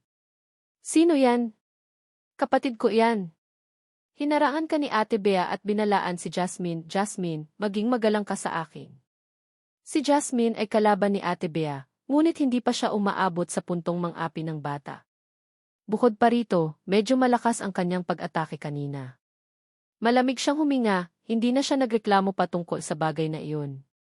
Umiti lang siya ng malamig kay Ate Bea, hindi mo pa nakalimutan ang taya natin, hindi ba? Sana, kapag natalo ka, ganyan pa rin ang bibig mo. Siyempre hindi ko nakalimutan. Hindi nagpatinag si Ate Bea, at ibinalik ang parehong salita sa kanya. Matapos magbantaan ang isa't isa, naghiwalay na ang dalawang grupo. Kiko, anong nangyari sa iyo? Nang marinig ang boses ni Angel sa likuran, nagtatakang lumingon si Ate Bea. Unti-unti, nakita niyang nakatitig ka sa papalayo na likod ni Jasmine. Nagulat siya. Pagkatapos, naisip niya ang magandang mukha ng kanyang kalaban at biglang nanlaki ang kanyang mga mata. Hindi kaya nagkagusto ang kapatid niya sa babaeng iyon na may dilaw na buhok. Handa na siyang magsalita ng masama tungkol sa kanya para sirain ang imahe ni Jasmine nang marinig niya ang iyong pagmumura sa isip, Keith. Si Ate Jasmine pala noong bata pa siya. Anong nangyayari sa mga babaeng ito? Kailangan ba nilang magpa-plastic surgery sa Korea? O nagkaroon lang sila ng malaking pagbabago? Bagaman narinig mo nang sinabi ni Ate Bea na si Ate Jasmine ay kalaban niya noong nag-aaral pa sila at kailangan nilang mag-away sa tuwing magkikita, hindi mo talaga inasahan na si Ate Jasmine ay magiging sobrang yabang na parang walang kinikilala. Nakatitig ka sa papalayo niyang likod, dahan-dahang umiling. Ate Jasmine, kung gaano ka ka-cool ngayon sa harap ni Ate Bea, ganoon ka rin kahina sa hinaharap kapag pilit mong susubukang palakihin siya. Pero sa ibang anggulo, nakaka-excite din ang plot na ito.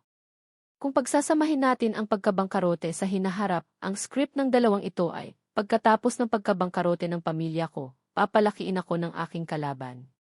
Si Ate Bea, ngayon, ang naging target ng pagkabigla. Una, nagulat siya na magiging bangkarote ang kanyang pamilya sa hinaharap. Pangalawa, nagulat siya na ang kanyang kalaban ay gustong alagaan siya sa hinaharap.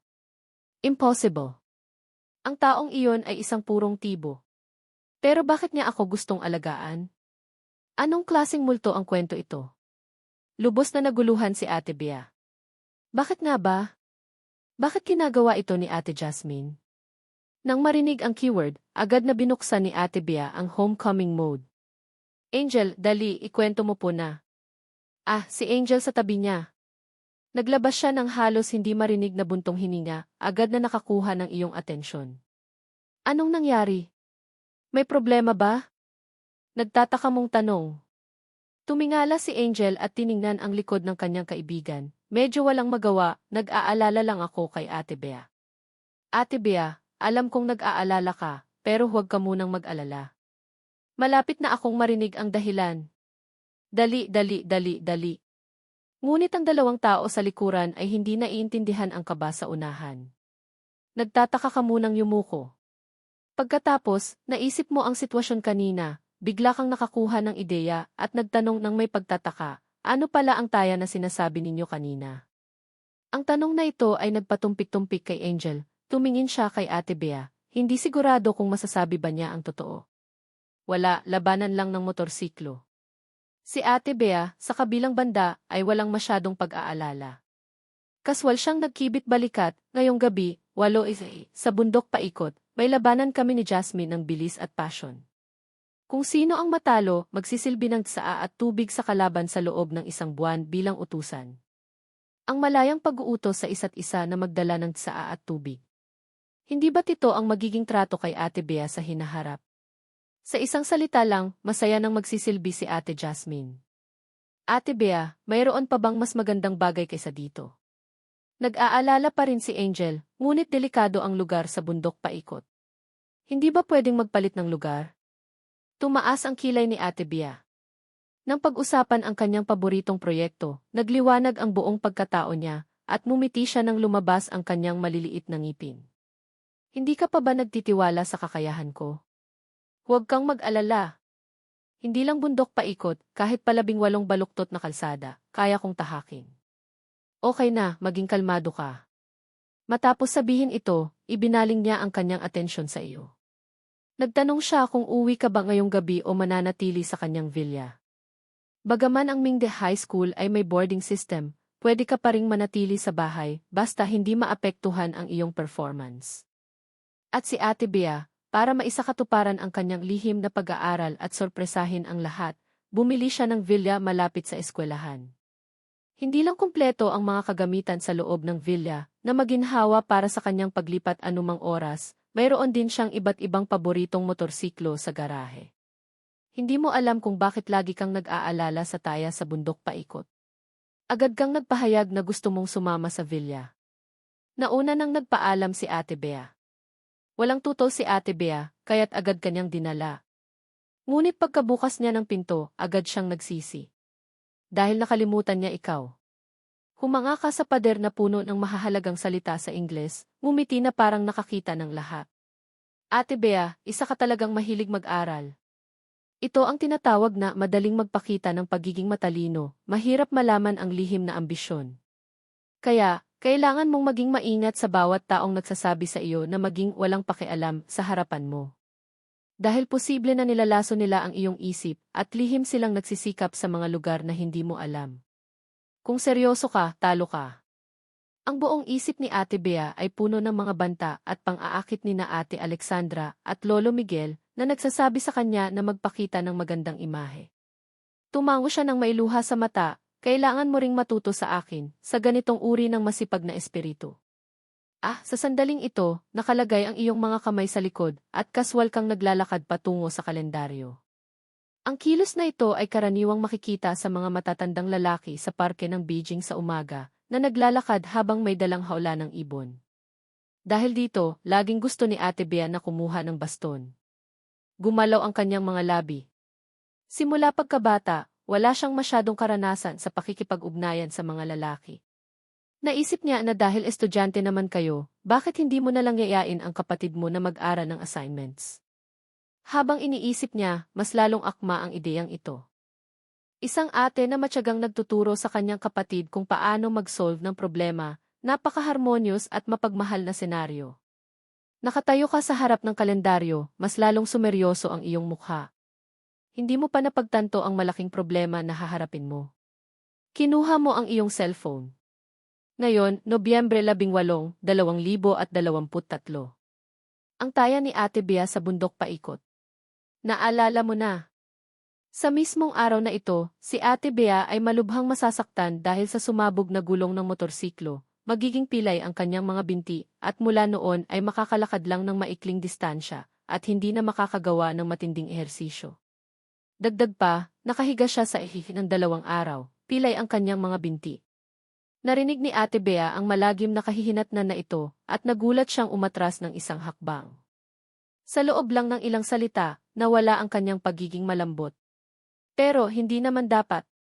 Agad na nakita ni Ate Bea ang problema. Ang kanyang motorsiklo ay gumagamit ng pinakamataas na kalidad na piyesa. Kahit dumaan sa bato, hindi ito sasabog. Maliban kung may nagtapo ng pako sa daan. Pero hindi rin dapat ganoon. Kung gagawin nila iyon, hindi lang siya ang maapektuhan. Bukod pa rito, bago siya umalis, laging ininspeksyon niya ang mga piyesa ng motorsiklo, kaya't imposibleng magkaroon ng problema. Ang loob ng gulong ng motorsiklo ni Ate Bea ay may nakakabit na maliit na detonator. Naliwanagan si Ate Bea. Iba ang sabihin, ngunit iba rin ang maranasan ang katotohanan. Sa sandaling ito, naisip niya ang iyong sinasabi na magiging pilay siya sa hinaharap at agad siyang naramdaman na nasa nagielong tubig. Hindi niya maisip kung ano ang mangyayari kung hindi kanya isinama ngayong araw. Siguradong tapos na siya ngayong gabi. Naramdaman mo rin ang isang bagay. Itinuro mo ang maliit na kulay orange na bagay at nagtanong ka ng kunwari walang alam, Ate Bea, ano po ito? Sabihin mo lang na hindi ka nagkamali. Napaka-terrible. Kailangan mong magreklamo. Kailangan mong magreklamo. Nahirapan si Ate Bea at masakit siyang tumayo, ito ay detonator. Are-report ko ito sa pulis. May gustong saktan ako. Pagkasabi niya ay tumakbo na siya palabas. Sa kalagitnaan ng pagtakbo, narinig niya ang iyong pagbuntong hininga sa isip, masyadong mabilis tumakbo si Ate Bea. Parang hindi siya gaanong matalino. Hindi ba niya sisilipin ang ibang motorsiklo? Paano kung may problema rin ang ibang motorsiklo? Pagkatapos, kapag nahuli ang scum na iyon, magagalit siya at sasabugin niya ang lahat ng gulong ng motorsiklo. Kung iisipin lang ang eksena na iyon, sobrang nakaka-excite. Halos gumulong-gulong si Ate Bea pabalik. Paglingon mo, nakita mo si Ate Bea na nakatayo ng matatag sa likuran mo, hindi mo alam kung kailan siya dumating. Kung hindi lang siya humihingal, mas perpekto sana ang eksena. Medyo nagtataka kang kumurap, Ate Bea, bakit ka bumalik? Hindi ka ba nag-report sa pulis? Pinag-isipan ko. Nagpasya akong suriin muna ang ibang motorsiklo bago mag-report sa pulis. Kasi responsibilidad ng mamamayan ang bawasan ang trabaho ng mga pulis. Hindi talaga. Kahit hindi ako maging cool at astig na babae sa isip ng kapatid ko, hindi ako pwedeng maging isang tanga. Nakita mong masipag na nagtatrabaho si Ate Bea. Parang isang matandang magsasaka. Sumandal ka sa isang puting motorsiklo, walang kahit anong pag-aalala. Tahimik mong pinagmasdan. Ang ganda ng motorsiklo na ito. Hindi ko alam kung anong pakiramdam ang sumakay dito. Siguradong kakaibang experience. Sa pag-iisip nito, bigla kang masiglang nagtanong kay Ate Bea, pwede ko po bang subukan ang motorsiklo na ito? Kanina pa napansin ni Ate Bea na nakasandal ka sa kanyang puting motorsiklo. Nang marinig ang tanong mo, sinabi niya, pwede naman. Pero masyado ka pang bata. Maghintay ka na lang hanggang sa lumaki ka, saka kita tuturuan. Ikaw, na ang edad ng kaluluwa ay mas matanda pa kay Ate Bea, ay naramdaman na kailangan mong bigyang diin, sa tingin ko kaya ko. 14 na po ako. Sinabi ni Ate Bea ang totoo, pero maikli ang binti mo. Natatakot ako na hindi ka maging matatag sa motorsiklo. Pagkatapos niyang sabihin ito, napagtanto niya na may mali. Sige, magkapatid lang tayo. Lumampas ka na sa limitasyon. Handa na sanang aliwin ni Ate Bea ang kanyang kapatid, nang biglang marinig niya ang biglaang pagbabago ng usapan.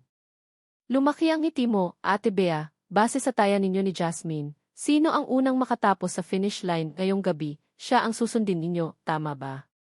Okay lang, taas lang naman. Wala akong pakialam. Hindi ako nagtatago ng galit dahil hindi ito nagtatagal. Araw-araw bago matulog, wala ng galit.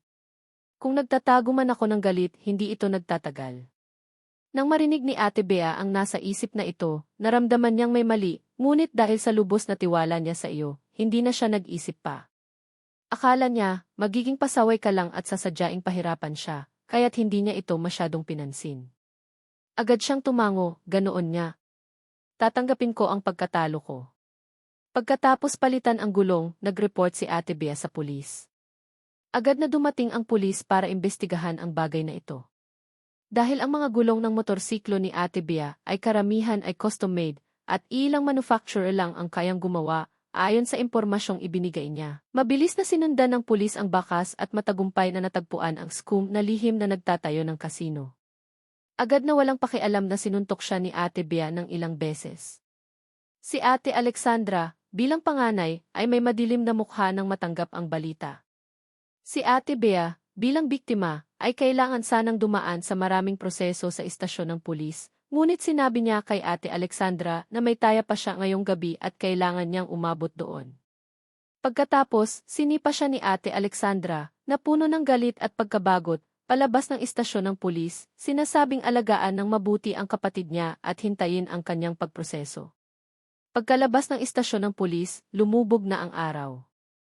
Ang pag-aalaga ni Ate Bea sa mga bata ay laging napakasimple, basta't buhay ka lang.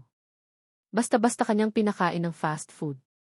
Pagkatapos, sumakay si Ate Bea sa kanyang paboritong motorsiklo at nagmamadaling pumunta sa bundok paikot. Bago umalis, hindi niya nakalimutan na mag-imbita ng yaya. Para dito, inayos niya ang buong bahay at itinago ang mga bagay na hindi dapat makita. Kaya, Chris, ikaw na ang bahala sa susunod. Mapagkakatiwala ang tinapik ni Ate Bea ang balikat ni Chris. Pagkatapos ay lumingon siya sa iyo at sinabi, Kiko, ito ang all-around mom ng dormitoryo namin. Kung may problema ka, pwede mong sabihin sa kanya. Tama nga, bawat dormitoryo ng babae ay may sariling nanay. Pagkatapos ay umalis si Ate Bea nang may ngiti sa labi. Pagkalayo niya, walang imik na isinara ni Chris ang pinto. Ang daling sabihin. Hindi rin naman siya madalas makipag-ugnayan sa mga lalaki. Ngunit pagkatapos ng kanilang pakikipag-ugnayan kaninang umaga, naramdaman ni Chris na ikaw ay isang napakabait na bata. Hindi naman siguro malaki ang problema. Hawak ni Chris ang 300 pesos na ibinigay sa kanya sa bulsa. Lumingon siya at mumiti sa iyo, Kiko, gusto mo bang samahan ka ni Ate Chris na maglaro? Nagpakita ka ng masunuring ngiti, Ate Chris, hindi po ako gusto maglaro. Gusto po ba nating panoorin ang laban ni Ate Bea? Paano naman mangyayari iyon? Ipinakita ni Chris ang hindi pagpayag sa kanyang mga mata, at basta-basta lang siyang nagbigay ng palusot. Tingnan mo, noong wala si Ate Bea sa bahay, may nakapasok na mga masasamang tao. Kailangan nating manatili dito para bantayan ang bahay niya. Tumango ka rin ng may pag-unawa. Sa sandaling ito, tumunog ang doorbell ng villa. Lumawak ang ngiti mo, Ate Chris, nag-order po ako ng delivery. Pwede niyo po bang kukunin? CJ. Akala lang ni Chris na hindi ka pa nabubusog sa hapunan, kaya't nag-order ka ng delivery para sa merienda, hindi na niya masyadong inisip. Ngunit pagkabukas niya ng pinto, nagulat siya sa kanyang nakita. Sa labas, isang delivery rider na may tattoo ng dragon sa kaliwang braso at tigre sa kanan, may peklat sa mukha, at nakasuot ng dilaw na helmet na may tenga ng kuneho, ay nakatayo sa pinto na may masamang tingin. Sa madaling salita, ang eksenang ito ay parang isang leader ng gang na nagkunwari bilang delivery rider para mangolekta ng protection money. Maingat na umatras si Chris ng 2 hakbang, nagpakita ng depensa, at puno ng lakas ang kanyang boses, ngunit medyo nanginginig ang kanyang mga labi, pinapayuhan kitang kumalma. Ilegal ang pagnanakaw sa panahong ito. Are-report kita sa pulis. Huwag kang lumapit. Nang makita ito, ang delivery rider ay hindi nagbago ng ekspresyon at humakbang pasulong, nagtanong ng may malakas na boses, magandang araw po. Kayo po ba si siya ay humahabol sa akin, hindi makatakas ang Diyos ng kayamanan? Ang iyong delivery ay dumating na. Pakikuha po. Ang isip ni Chris ay naglakbay mula sa, totoo bang delivery guy ang taong ito? Hanggang sa, anong klaseng nakakagulat na username ito?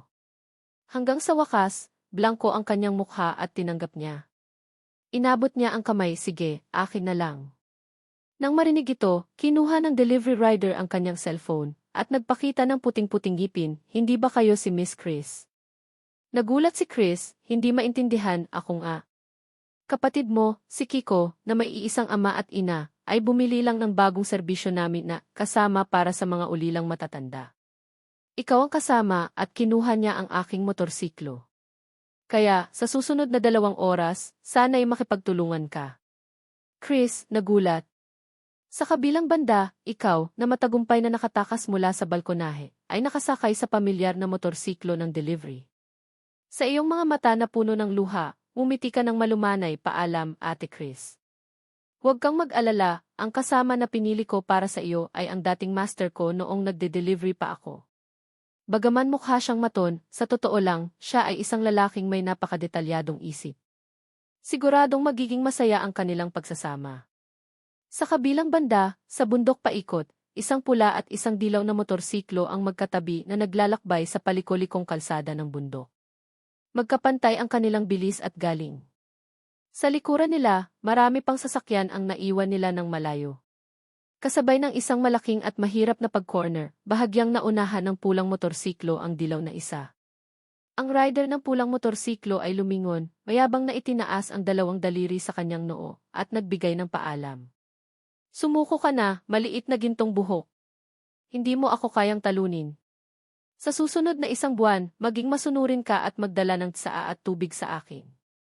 Umiti ng malamig si Jasmine, Bea, kapag nanalo ka na, saka ka magyabang. Huwag kang magsalita ng panaginip. Binuka ni Ate Bea ang kanyang bibig, handa nang magpatuloy, nang bigla niyang marinig ang isang pamilyar na boses sa kanyang tenga. Ang bilis na ito, kailangan pang yumuko. Ang daming kalokohan, Bea. Sabay silang lumingon ng dalawa, narinig ang tunog ng hangin sa likuran nila. Isang dilaw na motorsiklo na may nakasulat na certain delivery ay parang nagliliwanag sa dilim. Kasabay ng isang tunog ng busina, lumitaw ito ng may ningning. Nakasakay sa delivery motorsiklo, sa gitna ng pagkabigla ng dalawa, nilagpasan nito ang motorsiklo nila. Sa kurbada sa unahan, gumawa ito ng perpektong pag-corner, ipinapakita ang kanyang galing sa dalawa at nag-iwan pa ng mensahe, ay magaling. Naghihintay ako sa inyo sa tuktok ng bundok. Halos mabiyak ang mukha ni Jasmine sa ilalim ng helmet. Nanginginig ang kanyang pananalita, ang galing ni Bea. Ang galing niya. Paano siya naging ganoon kagaling? Hindi man lang nagbaba ng bilis sa pag-corner. Mas nagulat si Ate Bea kaysa sa kanya, paano ko malalaman? Hindi ba dapat kasama ang batang ito si Chris ngayon? Lalo pang lumayo ang agwat. Unti-unti, hindi na nakita ang buntot ng dilaw na motorsiklo. Nang marating nila ang finish line, ang nakita nila ay ang likod ng master na walang pakialam sa kanila. Kiko, kailan ka natuto ng extreme cornering? Sino ang nagturo sa iyo? Nagulat na si Ate Bea, hindi na niya pinansin ang kanyang kalmadong imahe. Agad siyang lumapit. Ang buong isip niya ay kung paano siya, sa kanyang sariling larangan, ay tinalo ng kanyang kapatid. Walang nagturo sa akin, nagmaneho lang ako basta-basta. Ang iyong mukha ay puno ng kawalang mali siya. Bagaman hindi pa ako nakapagmaneho ng motorsiklo, naghatid naman ako ng delivery. Halos pareho lang ang prinsipyo. Gusto ko lang sanang subukan, hindi ko inasahan na sobrang hina ng dalawang ito. Napamura si Ate Bea. Hindi masyadong masakit, pero sobrang nakakainsulto. Maliit na kapatid, anong configuration ang motorsiklo mo? Ang bilis tumakbo. Si Jasmine, na puno ng pagdududa, ay umikot-ikot sa paligid ng delivery motorsiklo. Hindi siya naniwala na ang motorsiklo na ito ay walang lihim. May nakatago lang na hindi pa niya nakikita. Kaswal mong sinabi, isang on-time delivery booster lang ang nilagay ko. Huwag mo nang tingnan. Ang makakalagpas sa likod ng gulong ko ay ang harap lang ng gulong ko. Sa pagde-delivery, ang pagkain at ako ay iisa lang. Tiningnan ni Jasmine ang kanyang motorsiklo, pagkatapos ay tiningnan ang dilaw at cute na motorsiklo. Natahimik siya. Salamat, nasaktan na naman ang puso ko. Hindi mo binigyan ang dalawa ng masyadong oras para pagdudahan ang kanilang buhay. Nagpakita ka ng nakangiting mukha at binuksan ang iyong cellphone. Ang recording ay ang iyong usapan ni Ate Bea. Ate Bea, base sa taya ninyo ni Jasmine, sino ang unang makatapos sa finish line ngayong gabi? Siya ang susundin ninyo, tama ba? Ganoon nga. Tatanggapin namin ang pagkatalo namin. Dahil sa sobrang tiwala sa sarili, hindi nila inisip na may ikatlong mananalo. Sina Jasmine at Ate Bea, na matagal nang nasa mundo ng Ning Middle School, kilala ng lahat, walang sinumang nangahas na kalabanin, ay sa wakas ay nakatanggap ng kanilang karma ngayong araw. Ate Bea, sa wakas ay nakabalik ka na. Nang makita ni Chris ang pagpasok ni Ate Bea sa pintuan, halos maiyak siya. Ang delivery kuya, tila nakakuha ng balita, ay sinabi na bumalik na ang customer niya at kukunin na niya ang motorsiklo, kaya't umalis siya sa gilid na pinto. Hindi mo alam, sa loob lang ng 2 oras na ito, kung anong klaseng hindi makataong trato ang natanggap ko. Napilitan akong magsulat ng 3 buong test paper. Halos sumuka na ako. Sa pagkakataong ito, naloko mo talaga ako. Hindi pa natatapos ang mga salita, biglang tumigil ang reklamo ni Chris nang makita niya ang sitwasyon sa pintuan. Nakita niyang naglalakad ka sa gitna, naglalaro sa iyong cellphone, at hindi mo alam kung gaano ka kasaya. Sa kaliwa mo, si Jasmine, may shopping bag sa kaliwang kamay at milk tea sa kanan, paminsan-minsan ay inilalapit sa iyong bibig para isubo. Ang kanyang mukha ay puno ng paano nangyari ito. Wala siyang pagnanais na mabuhay. Sa kanan mo, si Ate Bea, may hawak na maliit na pamaypay, masunuring pinapaypayan ka, parang isang masipag na manggagawa. Ang tanging pagkakatulad ng dalawa ay marahil ang kanilang pagkalito na may kasamang bahagyang pag-asa, mabuti na lang at hindi ang aming kalaban ang nanalo sa laban. Ang isip ni Chris ay naghang. Anong klaseng eksena ito? Isang sinaunang hari na may hawak sa kaliwa at kanan? Inilapag ni Jasmine ang kanyang mga gamit sa mesa, nakasuksok ang isang kamay sa bulsa, at mumiti ng mapanukso sa iyo na nakaupo sa sofa, maliit na Ginoo, na idala na kita sa lugar. Pwede na ba akong umalis? Si Ate Bea, na nakatuon sa laro sa kamay ng kanyang kapatid, ay walang pakialam, pwede ka nang umalis? Paalam, Jasmine. Ang dalawang kapatid na ito ay may mukha na ginagamit lang tapos itatapon. Naramdaman ni Chris na tila wala siyang kayang kalabanin sa tatlong naroon. Umalis na rin ako. Paalam, salamat sa hirap mo ngayong araw. Alam mong mabuti ang ugali ng mga niloko mo. At Chris, paalam. Jasmine, silang dalawa ay double standard. Nang umalis ang dalawa, pinilit pa rin ni Ate Bea, sa kaunting natitirang kagandahang asal, na ihatid sila sa pintuan. Pagbalik niya, nagpatuloy siya sa panonood ng laro.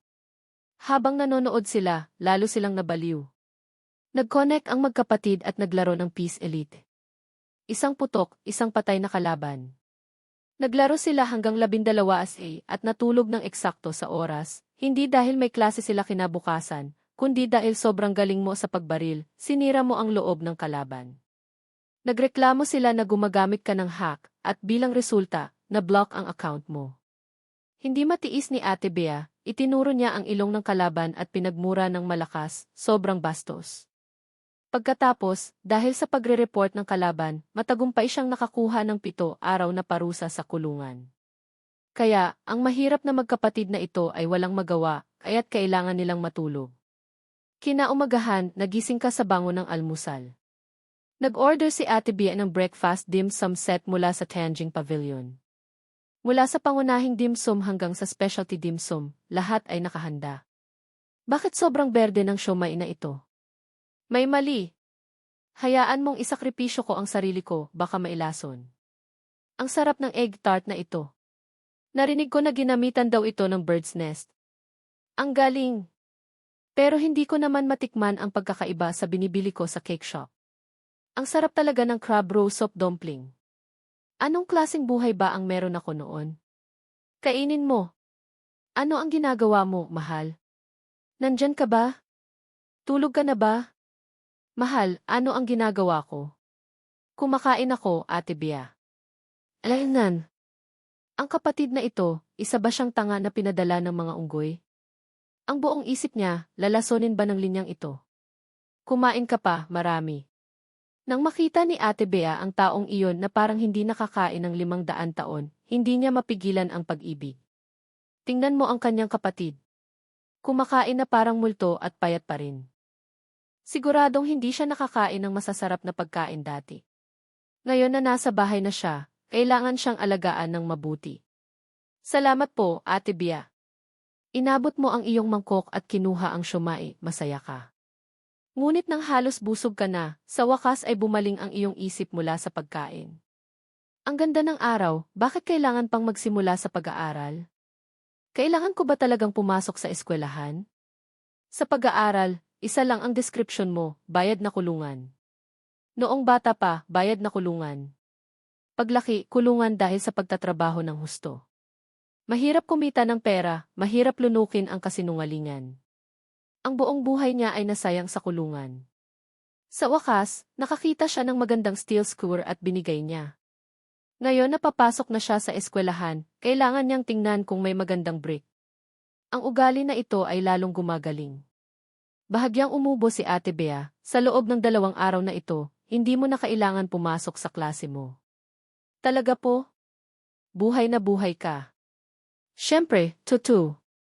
Ngumiti si Ate Bea, sinabi ko na kay Ate Alexandra ang sitwasyon kahapon. Dahil unahin niya ang aking problema, pupunta siya sa principal bukas. Siguro, lilipat ka ng klase, kaya't hindi mo na kailangan bumalik sa klase mo sa loob ng 2 araw na ito. Teka lang, teka lang. Bigla mong napansin ang isang butas sa kanyang sinabi, hindi na kailangan bumalik sa klase ko. Anong ibig sabihin yan? Hindi naman siguro yung iniisip ko. Ang ngiti ni Ate Bea ay lumawak pa. Natatakot si Ate Bea na malulungkot ka sa bahay. Sakto namang wala akong kamesa, kaya pwede kang maranasan ang buhay ng grade 11 ng 2 araw ng maaga. Masaya ka ba? Sinong matinong tao ang magdadala ng kapatid sa eskwelahan? Gusto mo bang pakinggan ang sinasabi mo? Ate Bea, isa ka talagang clingy na demonyo. Medyo nakakasuklam. Huwag mo nang gawin sa susunod. Hindi rin ito makakaiwas si Ate Bea. Ang kanyang pagkabigo ay nakakatakot, ngunit ang pagiging pabaya ng kapatid ay mas nakakapag-alala sa kanya. Bagaman labag sa kalooban niya, wala siyang magagawa, nangyari na. Determinadong hilahin ka ni Ate Bea. Ang grade 11 class 3 ni Ate Bea ay ang T-Gold class na espesyal na inalagaan ng Ning Middle School. Ang mga bata dito ay hindi lang mayaman o marangal ang pamilya, ngunit karamihan din ay mahusay ang pag-aaral. Siyempre, hindi kasama ang ilan na sa pilitang ipinasok. Si Ate Bea ay sikat na sa eskwelahan, parang si Lindsay Oji. Nang hilahin kanya papasok, natural na nakuha mo ang atensyon ng buong klase. Ayaw mo, pero sumunod ka sa likuran niya, nagrereklamo, Ate Bea, ganyan ba ang trato mo sa boss mo? Nakakapanlo mo. Dahan-dahan kang hinawakan ni Ate Bea, nag-isip ng maluwag na alaala ng pagtakas ng kanyang kapatid. Pero ngayon, ang maliit na boss ay iiwan ako at tatakbo. Kailangan ko siyang hawakan ng mahigpit. Naglakad silang dalawa sa kanilang upuan at umupo.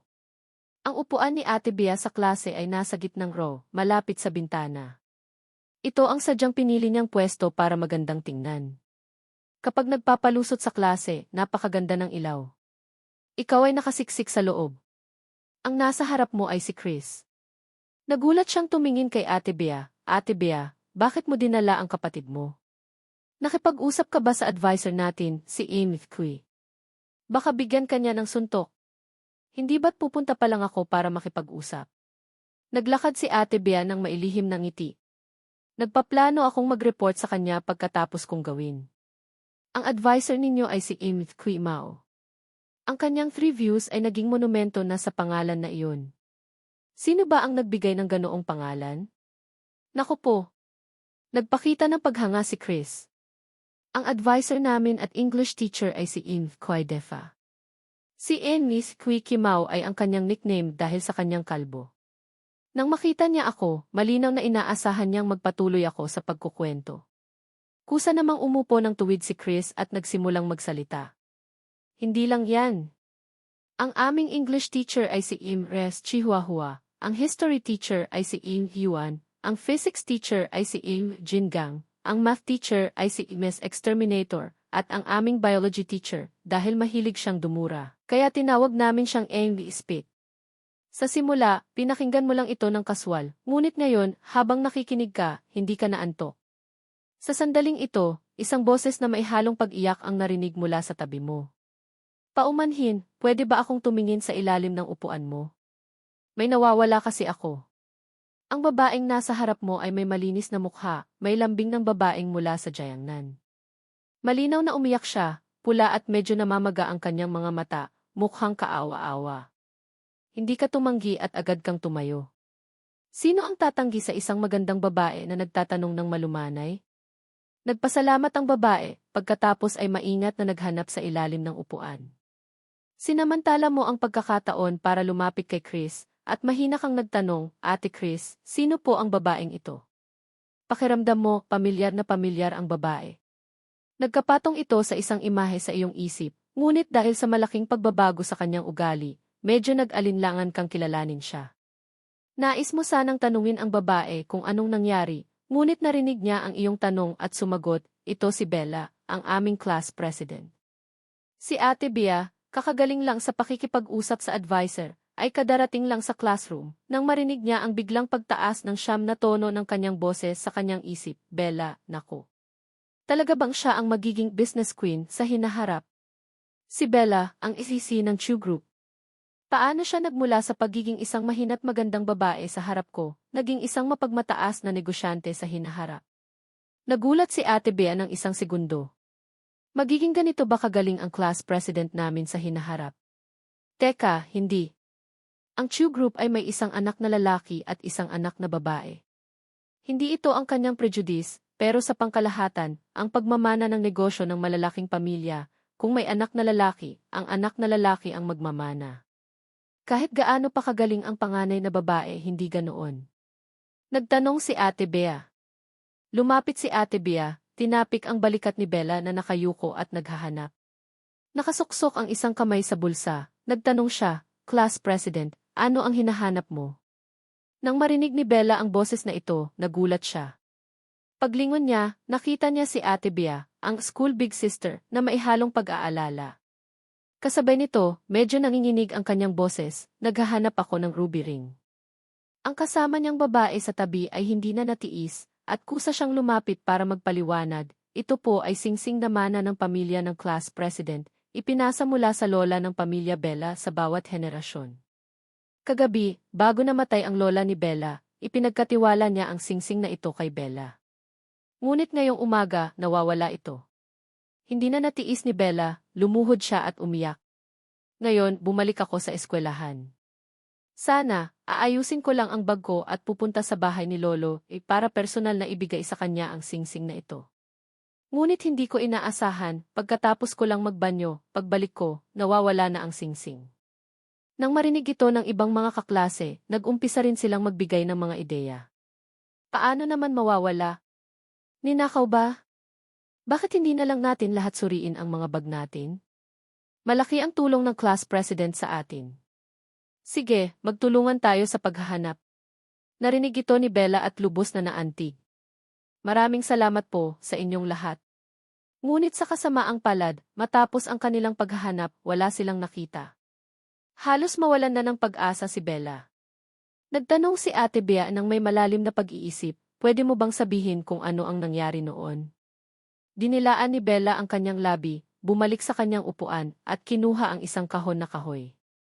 Ang gitna ng kahon na ito ay may nakakabit na sapphire, at ang kahoy sa paligid ay may iba't ibang detalyadong disenyo na inukit sa ginto. Kapag nilapitan, maaamoy pa ang amoy ng kahoy. Malinaw na mahalaga rin ito. Sinabi ni Bella, ito ay isang espesyal na laser box, kailangan ng partikular na paraan para mabuksan. Pinindot niya ang kahon ng ilang beses gamit ang kanyang mga daliri at bumukas ang kahon. Sa loob, may malambot na unan na pula ang kulay, may nakakabit na butas sa gitna, at ngayon ay walang laman. Huminga ng malalim si Bella, sinubukan niyang maging kalmado hanggat maaari. Kaninang umaga, kasama ko si Anton sa pagbalik. Noong abala ang language class representative sa pagkolekta ng assignments, tinulungan ko siyang mangolekta ng assignments, at pagkatapos ay dinala ko sa guro. Mabilis akong bumalik para ipagpatuloy ang pag-aayos ng aking bag pagkatapos, nagpunta ako sa banyo. Si Anton noon ay nakaupo sa upuan ko, sinabi niyang gusto niyang makita ang singsing. Pinayagan ko siyang tingnan. Pero hindi niya kayang buksan ang mechanical box, kaya pagbalik ko, ako mismo ang nagbukas para sa kanya. Ngunit nang buksan ko, nawawala na ang singsing. Si Anton, ang kapatid ni Bella, ay tumango bilang karagdagan, nakatayo ako sa upuan ko noon at hindi ako gumalaw. Ang ibang mga kaklase ay pwedeng magpatunay. Sinabi ng kaklase, tama. Nakita ko siya noon na may kinakalkal sa bag ni Bella.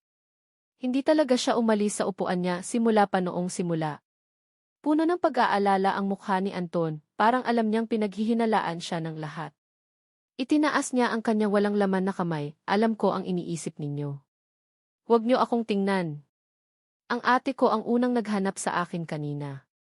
Nagreklamo si Anton, halos lahat ng bahagi ng katawan ko ay hinawakan, halos hubaran na ako. Narinig ito ni Bella at nakaramdam ng pagkabahala dahil pinaghihinalaan niya ang kanyang kapatid. Humingi siya ng paumanhin, Anton. Kumunot ang noo ni Ate Bea. Ngunit sa lahat ng nakikita, si Anton ang may pinakamalaking hinala. Kasi, hindi naman ipinagsigawan ni Bella na nakasuot siya ng singsing. Pero ayon sa ibang mga kaklase, hindi talaga siya umalis sa kanyang upuan. Kung gayon, sino kaya? Naalala ko na. Ito pala ang bagay na iyon. Nagliwanag ang mga mata ni Ate Bea. Agad siyang lumingon sa iyo. Ikaw, nasa sariling memory palace, ay maingat na inaalala ang iyong sarili noon, sumusunod sa iyong mga ate at kay Lolo Miguel. Wala kang masyadong hilig, gusto mo lang makinig sa mga chismis, mas maganda kung may mga nakakagulat na balita. Noong nakadikit ka kay Ate Bea, sakto namang narinig mo ang chismis tungkol sa business queen na ito. Si Anton, kapatid ni Bella, ay hindi magandang tao. Kung hindi ako nagkakamali, ang pamilya Chu ay sobrang patriarkal. Si Lola Chu lang ang tunay na nagmamahal sa kanyang apo. Pero, kahit ganoon ang sitwasyon, mayaman pa rin sila, kaya binibigay pa rin nila sa anak na babae ang dapat ibigay sa panlabas. Lihim na tumango si Ate Bea. Totoo nga ang sitwasyon ng pamilya Chu. Si Anton, sa panlabas, ay mukhang masunurin, ngunit sa likod, napakaliit niya. Minsan, pinilit pa niya ang isang babae. Matagal na. May ganoon ba? Ang babaeng iyon ay mahirap, nakapasok lang sa pamamagitan ng scholarships. Dahil sa insidente na ito, halos masira siya. Sa wakas, nagkaroon siya ng lakas ng loob na mag-report sa pulis, ngunit napansin ito ng scum na iyon. Ang babaeng iyon ay may ama na sugarol. Kinuha lang ng scum ang pera at itinapon sa mukha ng sugarol na ama. Siya ang nag-ayos ng bagay na ito. Kinabukasan, sa pilitang ipinaalis ng kanyang ama ang babae sa eskwelahan.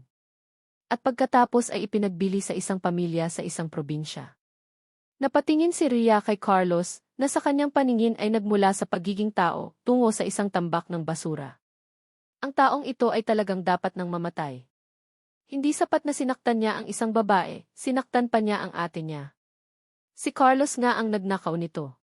Dahil ang walang kwentang taong ito ay nahumaling kamakailan sa campus queen ng katabing Key University, ngunit hindi siya pinapansin ng babae. Kalaunan, ang singsing na ito ay napunta sa kamay ng campus queen na iyon. Matagal na itong itinago kay Celine, at hindi niya kailanman nalaman ang totoo. Dahil sa insidenteng ito, ang kanyang posisyon sa pamilya, na dati nang hindi pinahahalagahan, ay lalong bumagsak. Pinilit pa siyang tumira sa isang maliit na attic na puno ng alikabo. Nang minsang ilabas ng campus queen ang ruby ring na ito para ipagbili sa isang auction, nakita ito ni Celine at tinanong si Carlos, doon lamang niya nalaman ang totoo. Ang tindi ng galit.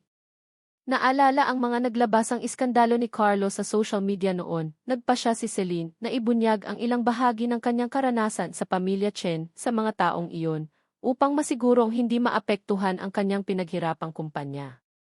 Pagkatapos ng serye ng mga investigasyon, direkta niyang natagpuan ang babaeng ipinagbili sa kabundukan. Ang babaeng iyon ay may hawak na ebidensya laban kay Carlos mula noon. Ang dalawang babae, na puno ng matinding galit, ay agad na nagkaisa. Direkta nilang ipinadala si Carlos sa kulungan. Dahil sa matinding paghihirap ni Celine noon, ang stock ng Chen Group ay hindi bumagsak kundi tumaas pa. Matagumpay niyang ginamit ang kanyang paghihirap bilang batayan para umakyat ng paunti-unti sa tagumpay. Tungkol naman sa babaeng iyon, siya ay naging chief secretary ni Celine sa hinaharap at nanatiling tapat.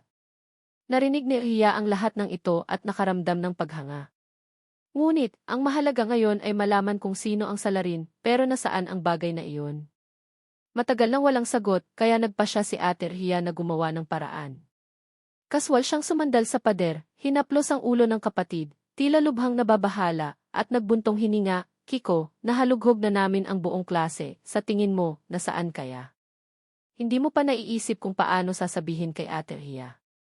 Ang iyong isip ay puno ng pagkabahala, ang bagay ay nakatago. Naalala mo na alam mo pala ang impormasyong ito noon. Minsan, umattend si Ate Rhea ng class reunion. Pagbalik niya, ibinahagi niya na si Celine pala noon ay may malaking kasalanan, kaya inamin niya ang totoo. Naku! Ang singsing pala noon ay nakatago sa puwet ng lalaking iyon. Kusang hinawakan ni Ate Rhea ang kanyang puwet. Ang tindi naman ng lalaking ito. Sino ba ang makakaalam niyan? Ganoon din ang naisip mo. Dati, sa mga nobela lang niya nabasa na ang malupit na sundalo ay gumagamit ng ganitong paraan para magnakaw ng pilak. Ngunit hindi niya inasahan na isang araw may gagawa nito sa totoong buhay. Pero sa ganoong paraan, paano mo paalalahanan ang ate na ito? Nagulat si Ate Rhea. Hindi niya inasahan na makikialam ka pala. Ang bait talaga ni Kiko. Kung ibang tao, hindi sila makikialam kasi kahit sabihin pa, hindi naman paniniwalaan. Pero ang kapatid niya, alam niyang may tigre sa bundok, pero pupunta pa rin. Napakabait na bata. Hindi mo alam kung bakit ganoon ang tingin ni Ate Rhea sa iyo, puno ng pasasalamat. Pero hindi mo na inisip pa. Nang makahanap ng papel at panulat, nagsimula kang magsulat. Ang pagtulong mo ngayon ay hindi dahil sa pagkaawa. Kung tutuusin, ikaw ay isang taong isinantabi na ang hero complex at mas ginugusto ang isang immoral na buhay. Ngunit, tanda mo ang bawat kabutihang ginawa ng iba sa iyo. Minsan, tinulungan ni Celine ang pamilya Chen. Kaya handa kang bigyan siya ng pahiwatig sa tamang oras. Gayunpaman, kung hanggang saan ang magagawa nila pagkatapos ng paalala ay hindi nasakop ng iyong responsibilidad. Kung tutuusin, hindi mo naman pwedeng ibunyag ang lahat, kung hindi, paano mo ipapaliwanag ang pinagmulan ng iyong impormasyon? Si Celine, nakasubsob sa kanyang desk, umiiyak ng halos mawalan ng hininga. Mula nang mawala ang singsing, malinaw niyang naintindihan na kapag hindi niya ito nahanap, ang kanyang posisyon sa pamilya Chen, na dati nang hindi pinahahalagahan, ay lalong magiging delikado sa hinaharap. Mas masahol pa, baka maging mas masahol pa sa buhay ng isang katulong ang kanyang maranasan. Walang saysay ang pag-alo ng mga kaklase. Nang makita ang eksenang ito, wala silang nagawa kundi bumuntong hininga ng may pagkadismaya. Maaari lang nilang sisihin si Celine sa sobrang kamalasan niya. Si Carlos, na nagkukunwaring may pakialam, ay marahang tinapik ang likod ni Celine. Celine, huwag kang masyadong malungkot, sabi niya, baka may pag-asa pa ang lahat. Baka hindi mo naman talaga inilagay ang singsing sa kahon sa simula pa lang, baka sa ibang lugar mo ito nawala. Sinubukan niyang lituhin ang pag-iisip ni Celine. Mayroong isang psikolohikal na epekto, kapag paulit-ulit na pinagdududahan ng ibang tao ang iyong sinasabi, unti-unting magsisimulang pagdudahan ng sarili mo ang iyong mga alaala. Ito ang paraan na ginamit ni Carl. Kailangan niyang bawasan ang pagdududa. Imposible, sigurado si Ate Bea. 3 beses ko itong chinek, o higit pa, at inilagay ko sa kahon na kahoy. Pagkasabi niya, kinagat niya ang kanyang labi na parang nasasaktan, at muli siyang yumuko at umiyak. Iling-iling si Carl, walang magawa. Ate, huwag ka nang umiyak. Isang malinaw na boses ang narinig. Nagulat si Ate Bea. Dahan-dahan siyang tumingala. Isang tissue ang lumapit, marahan nitong pinunasan ang luha sa kanyang mukha. Nagpakita ka ng isang masunuring ngiti. Ate, ang ganda mo. Mas maganda ka kapag nakangiti. Napangiti si Ate Bea. Alam na niya na ito ang kapatid ni Ate Bea. Ang umiyak sa harap ng kapatid na mas bata sa kanya ay nakakahiya. Napakapilit niyang umiti nang biglang may inilagay sa kanyang kamay. Nagulat si Ate Bea. Ate, kumain ka ng candy. Maging masaya ka lang. Candy. Naramdaman ni Ate Bea ang parehong pakiramdam sa kanyang palad. Nakatakbo ka na pala habang siya ay nakatulala. Ate, tingnan mo, sabi ni Carl, tapos lumapit siya. Ang junior mo, kinomfort ka na. Tingnan ko kung anong candy ang binigay niya sa iyo. Nang marinig ni Ate Bea ang boses mo, hindi niya namalaya na mas humigpit ang kanyang hawak sa palad niya. Pinunasan niya ng 2 beses ang kanyang luha gamit ang kamay. Walang pakialam niyang binaliwala ang kamay ni Carl. Wala namang magandang tingnan. Pupunta ako sa banyo para maghilamos. Hintayin mo ako dito. Pagkasabi niya, tumakbo si Ate Bea papunta sa banyo. Nakita ang mabilis niyang pag-alis sa likod niya, bahagyang umiti ka. Tumakbo si Ate Bea papasok sa cubicle ng banyo. Ibinuka niya ang kanyang palad. Hindi pala candy ang nandoon, kundi isang piraso ng papel. May naintindihan siya, kusang bumilis ang tibok ng puso niya. Binuksan niya ang papel. May 3 maikling pangungusap lang dito. Carl, hindi mo kailanman magigising ang isang taong nagkukunwaring tulog. Butas ng puwet. Kumunot ang noo ni Ate Bea. Anong ibig sabihin nito? May naintindihan ba ang maliit na kapatid na iyon? Nireregaluhan ba niya ako? Hindi inisip ni Ate Bea na ito ay isang kalokohan. Dahil pakiramdam niya, hindi ka naman ang tipo na gumagawa ng ganitong kalokohan. At hindi ka rin niya minamaliit dahil bata ka pa. Hindi kailanman itinanggi ni Ate Bea na may mga henyo sa mundong ito. Kung patuloy kang titingin sa makitid mong pananaw, marami kang mawawala. Ibig sabihin ba ni Carl, may kinalaman pa rin ba ang bagay na ito sa kanya? Hindi mo kailanman magigising ang isang taong nagkukunwaring tulog. Ibig sabihin ba, niloloko siya ni Carl? Maingat na inalala ni Ate Bea. Hindi gaanong nagsalita si Carl noon. Ang tanging sinabi niya ay hindi niya bubuksan ang kanyang mekanikal na kahon. Pero siya wala naman talagang nakita sa kanya. At hindi rin siya umalis sa kanyang upuan at bumagsak ang tingin ni Ate Bea sa salitang kibutas ng puwet. Alam niya na ang ideyang ito ay napaka-imposible. Pero kung talagang kayang buksan ni Carl ang mekanikal na kahon, at inilagay ang fuse sa kanyang bag, sinamantala ang pagkakataon na itago ang singsing sa kanyang palad, at hindi na kailangan pang umalis sa kanyang upuan. Kailangan lang niyang isaksak sa butas ng puwet para perpektong itago ang lahat. Namula ang mukha ni Ate Bea.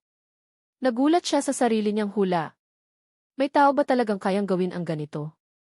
Pero siya ay isang taong mas rational kaysa emotional. Bakit hindi posible?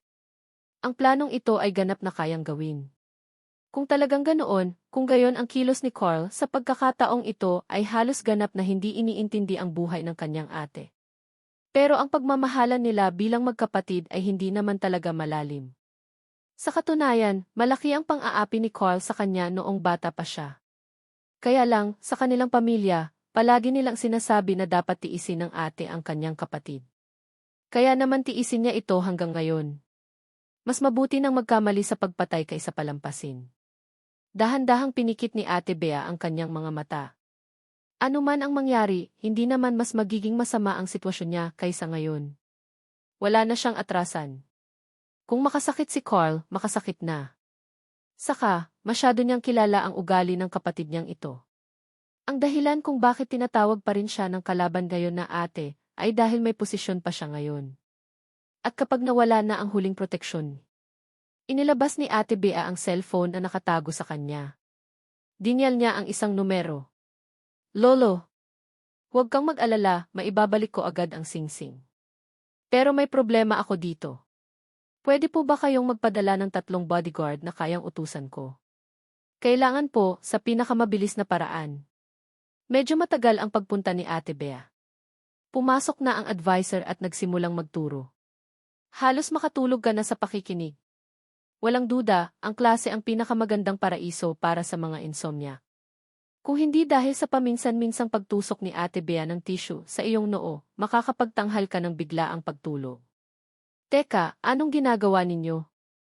Biglang sigaw ni Carl, naakit ang atensyon ng lahat. Nagsisimula na ang palabas? Bigla kang nagising.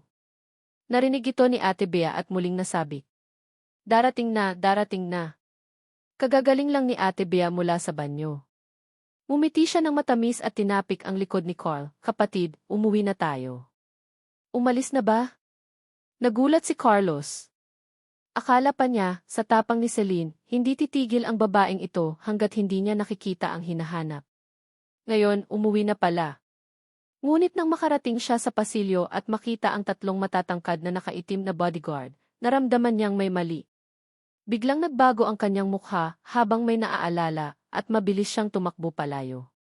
Si Celine, na may kaunting pagdududa, ay nawala na ang huling pagdududa. Agad na nagbago ang kanyang mukha, hulihin siya. Sandali! Ano ang ginagawa ninyo? Si Carlos ay mabilis na nahuli ng mga sanay na bodyguard. Naintindihan na niya na baka may naramdaman na si Celine. Ang kanyang sigaw ay matagumpay na nakakuha ng atensyon ng guro. Sandali! Sandali! Ano ang ginagawa ninyo?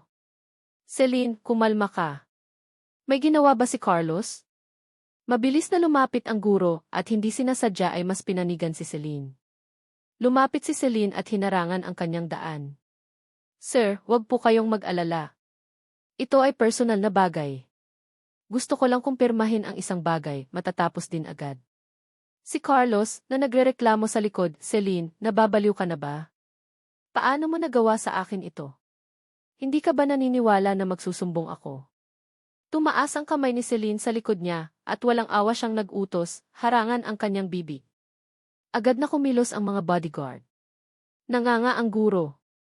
Hindi ito parang personal na usapan, parang isang malaking kidnapping. Hindi niya naramdaman dati na ganito ka-dominate ang kanyang klase. Sobrang tuwa mo. Hindi nga siya tinawag na demonyong babae sa wala.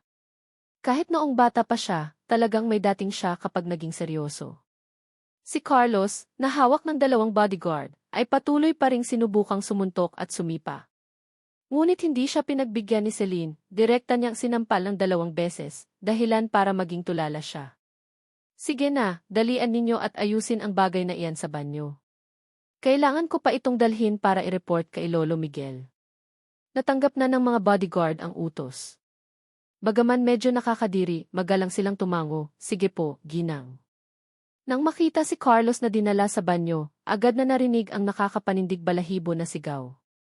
Hindi nagtagal, isang bagong-bago at mainit-init pang ruby ring ang inilabas. Ang mga patak ng tubig sa ibabaw nito ay malinaw na naglinis na ng anumang dumi. Magalang na ibinigay ng bodyguard ang ruby ring. Bagaman nahanap na ang singsing at kumpirmado na ang hinala, hindi pa rin makangiti si Celine. Nilagay niya ang isang tissue sa kanyang palad, kinuha ang ruby ring, at maingat na ibinalik ito sa kahoy na kahon. Pagkatapos, hawak niya itong muli sa kanyang mga kamay. May utos si Lolo Miguel na mabilis nilang ibalik ang bagay. Hindi na nagtagal si Celine, kinuha ang kanyang bag at umalis. Ngunit bago umalis, tumingin siya sa iyo ng malalim, tanda na hindi niya makakalimutan ang tulong na ito. Napakadiyos ng serye ng mga pangyayaring ito. Lahat ng kaklase ay nanlaki ang mga mata sa nakita. Ito ba pa rin ang mahinhin na president ng klase sa kanilang alaala? Hanggang sa bumalik ang guro sa kanyang pwesto, saka pa lang sila nagbalik loob. Ngunit wala nang may balak makinig sa klase. Ang isip nila ay puno ng mga tanong tungkol sa nangyari. Sino ang magsasabi sa kanila? Kung ikukumpara sa iba, si Rhea, na alam ang buong proseso, ay lubos na nasisiyahan. Ganito pala ang sarap ng pagkain ng chismis mula simula hanggang dulo. Gusto ko. Hindi maiwasan ni Rhea na haplusin ang malambot na ulo sa tabi niya. Ang 2 araw na pagdating mo ay mas kapana-panabik kaysa sa kanyang buong buhay. Nag-umang ang bibig mo sa paghimas, at may pagkadiri mong tinulak ang kanyang kamay. Ate Rhea, huwag mo laging himasin ang ulo ko, hindi ako tatangkad. Alam mong late bloomer ka. Ngayon, 1.6 metro ka pa lang, pero pagdating ng high school, aabot ka na sa 1.8 metro. Bago ka pa tumangkad, kailangan mo pa ring maniwala sa mga pamahiin para mabuhay. Akala ni Rhea na inaalala mo pa rin ang sinabi niya tungkol sa iyong maikling binti, kaya medyo nahiya siya. Okay lang, hindi ka pa tapos sa growth spurt mo. Mahaba pa ang kinabukasan. Pag-uwi natin, sasamahan kita bumili ng gatas. Gusto ko ng yogurt. Pagdating sa pagkain, mapili ka. Okay, kahit ano pwede mong bilhin. Malumanay ang tingin ni Rhea. Tumunog ang bell para sa susunod na klase at pumasok ang bagong guro sa classroom. Ang maingay na classroom ay muling natahimik. Bukod sa malaking abala kaninang umaga, ang natitirang oras sa eskwela ay puno ng pagiging abala, hindi mo rin alam kung ano ang pinagkakaabalahan. Kapansin-pansin, akala mo ay magiging parang panaginip ang araw mo sa classroom, ngunit sa huli, natagpuan mo ang iyong sarili sa opisina ng guro, na parang panaginip din ang dahilan ay ang iyong pagiging lucky charm na bagong dating ay sobrang kapansin-pansin. Hindi mapigilan ng mga kaklase na laging lumingon habang nagkaklase at sa recess, kinakausap kanila. Sa pagkakaroon ng ganito ka-cute na kapatid sa tabi, hindi na rin masyadong nakakatakot si Rhea. Nang aksidenteng dumaan ang guro sa pasilyo ng klase sa ika-5 pagkakataon at makita ang eksenang ito, hindi na niya napigilan at namula ang kanyang mukha. Sa kabila ng pagpigil ni Rhea at ang pagrereklamo ng ibang kaklase, hinila niya ang lucky charm palayo. Kapatid, ikaw na lang ang bahala sa sarili mo. Amen. Bakit naman nag-iinit ang gate ninyo at ako ang napinsala? Lalo na, pagdating mo sa opisina ng guro, nakita mo ang kalbong ulo ng head ng math department na hirap sa pag-solve ng isang problema. Nag-alok ka ng tulong at biglang naging mas nakakagulat ang sitwasyon. Nakaupo ka sa upuan, napapalibutan ng mga guro mula sa iba't ibang asignatura. Sa malayo, mukha silang piling-pili, pero sa malapitan, parang nag-aaway sila para sa pabor mo. Halika, little cutie, tulungan mo si teacher. Mayroon ka bang mas magandang ideya para sa problemang ito sa physics? Kayo, mga teacher ng physics department, anong nangyayari sa inyo? Hindi ba kami ang math department ang nauna? Umalis kayo. Huwag na kayo manggulo, mga lalaki. Sa wakas, nagkakainitan na sila, hindi ba? Kung gayon, huwag ninyo kaming sisihin. Mga kapatid, magdala ng maanghang na noodles, pakainin sila para makita nila. Kung kulang, manghuli kayo sa klase. Marunong ka pa palang magsagot ng mga tanong sa civil service exam. 14 na years old ka lang talaga? Anong nangyayari sa mundong ito? Dali, turuan mo kami. Good luck, teacher, sana makapasa ka sa exam. Sa opisina pagkatapos ng klase, maraming class representative mula sa iba't ibang klase ang dumating para magsumite ng mga dokumento. Nang makita ang eksenang ito, lumapit sila ng may pagtataka, at pagkatapos ay umalis ng nagtataka. Ayon sa ibang estudyante, pagbalik ng mga class representative, ang buong katawan nila ay nakasulat ng isang pangungusap. Sawa na talaga ako sa ganitong buhay, mas mababa sa matatanda at mas mataas sa bata. Tiningnan ito ni Rhea at nagmura. Gusto niyang tumakbo para iligtas ka, ngunit pinigilan siya ng ibang guro. Maglaro ka muna sa isang tabi. Si Rhea, nakadalasang maluwag, ngunit siya ay ang pinakapaborito ng mga guro. Bigla siyang naramdaman na parang damo lang. Nahirapan siyang maghintay hanggang sa matapos ang klase, at sa wakas ay nakahanap ng dahilan para hilahin ang kanyang kapatid. Tinanggap din niya ang naghuhusgang tingin ng mga guro sa opisina, na parang mga matatanda sa bahay na tinitingnan ang isang makulit na binata sa labas. Sa huli, nabuhay ka ng ayon sa kinasusuklaman mo. Huwag kailanman tumanggap ng anumang bagay mula sa mga estranghero. Sa pagkakataong ito, mga guro lang, pero sa mundong ito, maraming sweetened bullets at maraming manloloko. Huwag kang maging kampante. Pagkatapos ng klase, inakay ka ni Rhea sa daan pa uwi sa villa. Nakaraang beses ay nagmaneho sila, pero ngayon, plano niyang lakarin ang daan kasama ka. Para kung may mangyari sa hinaharap, direkta ka nang makakapunta sa kanyang villa. Ang paglalakad ay abuti ng mga 10 minuto, nakakatipid din ng oras. Ang iyong mga kamay ay puno ng mga snack na ibinigay ng mga guro. Kinuha mo ang isang pakete ng maanghang na noodles at inabot kay Rhea. Kain tayo, Ate Rhea. Sapat na ang snacks para busog, makakatipid pa sa take-out. Pag-uwi, makakatulog agad. Ikaw ba ay isang salted fish? Kumain, matulog, kumain. Napabuntong hininga si Rhea. Sa ugali ng mga guro, makikita na ang kanyang kapatid ay tunay na henyo. Ngunit ang kanyang pag-iisip ay may problema. Bilang ate, naramdaman ni Rhea na kailangan niyang panagutan ang pagwawasto nito. Kinuha ni Rhea ang mga snack mula sa iyo, nilinis ang kanyang lalamunan, at seryosong sinabi, kapatid, kailangan mong malaman, sa mundong ito, ang pagkakataon ay para sa mga handa. Sa ganitong paraan, kapag dumating ang pagkakataon, makukuha natin ito. Tama. Kaya naman, kung wala kang pagkakataon, huwag kang maghanda. Hindi sigurado na may resulta ang pagsisikap, pero siguradong komportable kung hindi ka magsisikap. Habang kumakain ng chips, matindi kang tumango, tama ka. Huwag mong isipin na hindi ko alam ang iniisip mo. Hindi sumuko si Rhea. Bilang mabuting kabataan sa bagong panahon, kailangan nating magtatag ng magagandang pagpapahalaga sa buhay. Halimbawa, magtakda ng malaking mithiin, magkaroon ng malaking moralidad, maging mahusay at balikat ang malaking responsibilidad. Patawad, nagpapahiya talaga sa mundo. Ang buhay ko, walang malaking ulan, puro kalokohan, puro pagkapariwara, puro breakups. Pakiramdam din ni Rhea na sisirain mo ang kanyang big house, kanyang pag-asa. Sinimulan niyang mag-isip ng husto para sa pilitang iligtas ka. Bukod pa rito, napakalupit ng mundong ito. Kung hindi ka magsisikap, sasaktan ka ng mundong ito ng matindi. Huwag kang mag-alala, Ate Rhea, tanda ko na. Magsisikap ako at magpupursige, edi wow. Kung susugod ang mundo, walang saysay dahil wala akong laban. Napasigaw si Rhea sa tabi, ang sakit. Nako, baka nababaliw na si Rhea sa pag-aaral? Ate, anong nangyari? Tatawag na ako ng 911. Humanda ka. Wala, nabara lang ang lalamunan ko. Naglakad sila pauwi ng paesi-esi. Nang malapit na sila sa villa, isang lalaki na may edad na at nakaupo sa sulok ng pader, naglalaro ng cellphone, ang biglang tumayo at lumapit sa iyo. Agad na humarang si Rhea sa harap mo, kumunot ang kanyang noo, alerto. Ano ang gusto mong gawin? Ang lalaking ito na medyo kalbo na at mukhang mabait ay kumuha ng 2 candy mula sa kanyang bulsa. Ngumiti siya ng magiliw sa kanilang dalawa, hello mga bata. May candy si Tito. Gusto niyo bang makipag-usap kay Tito?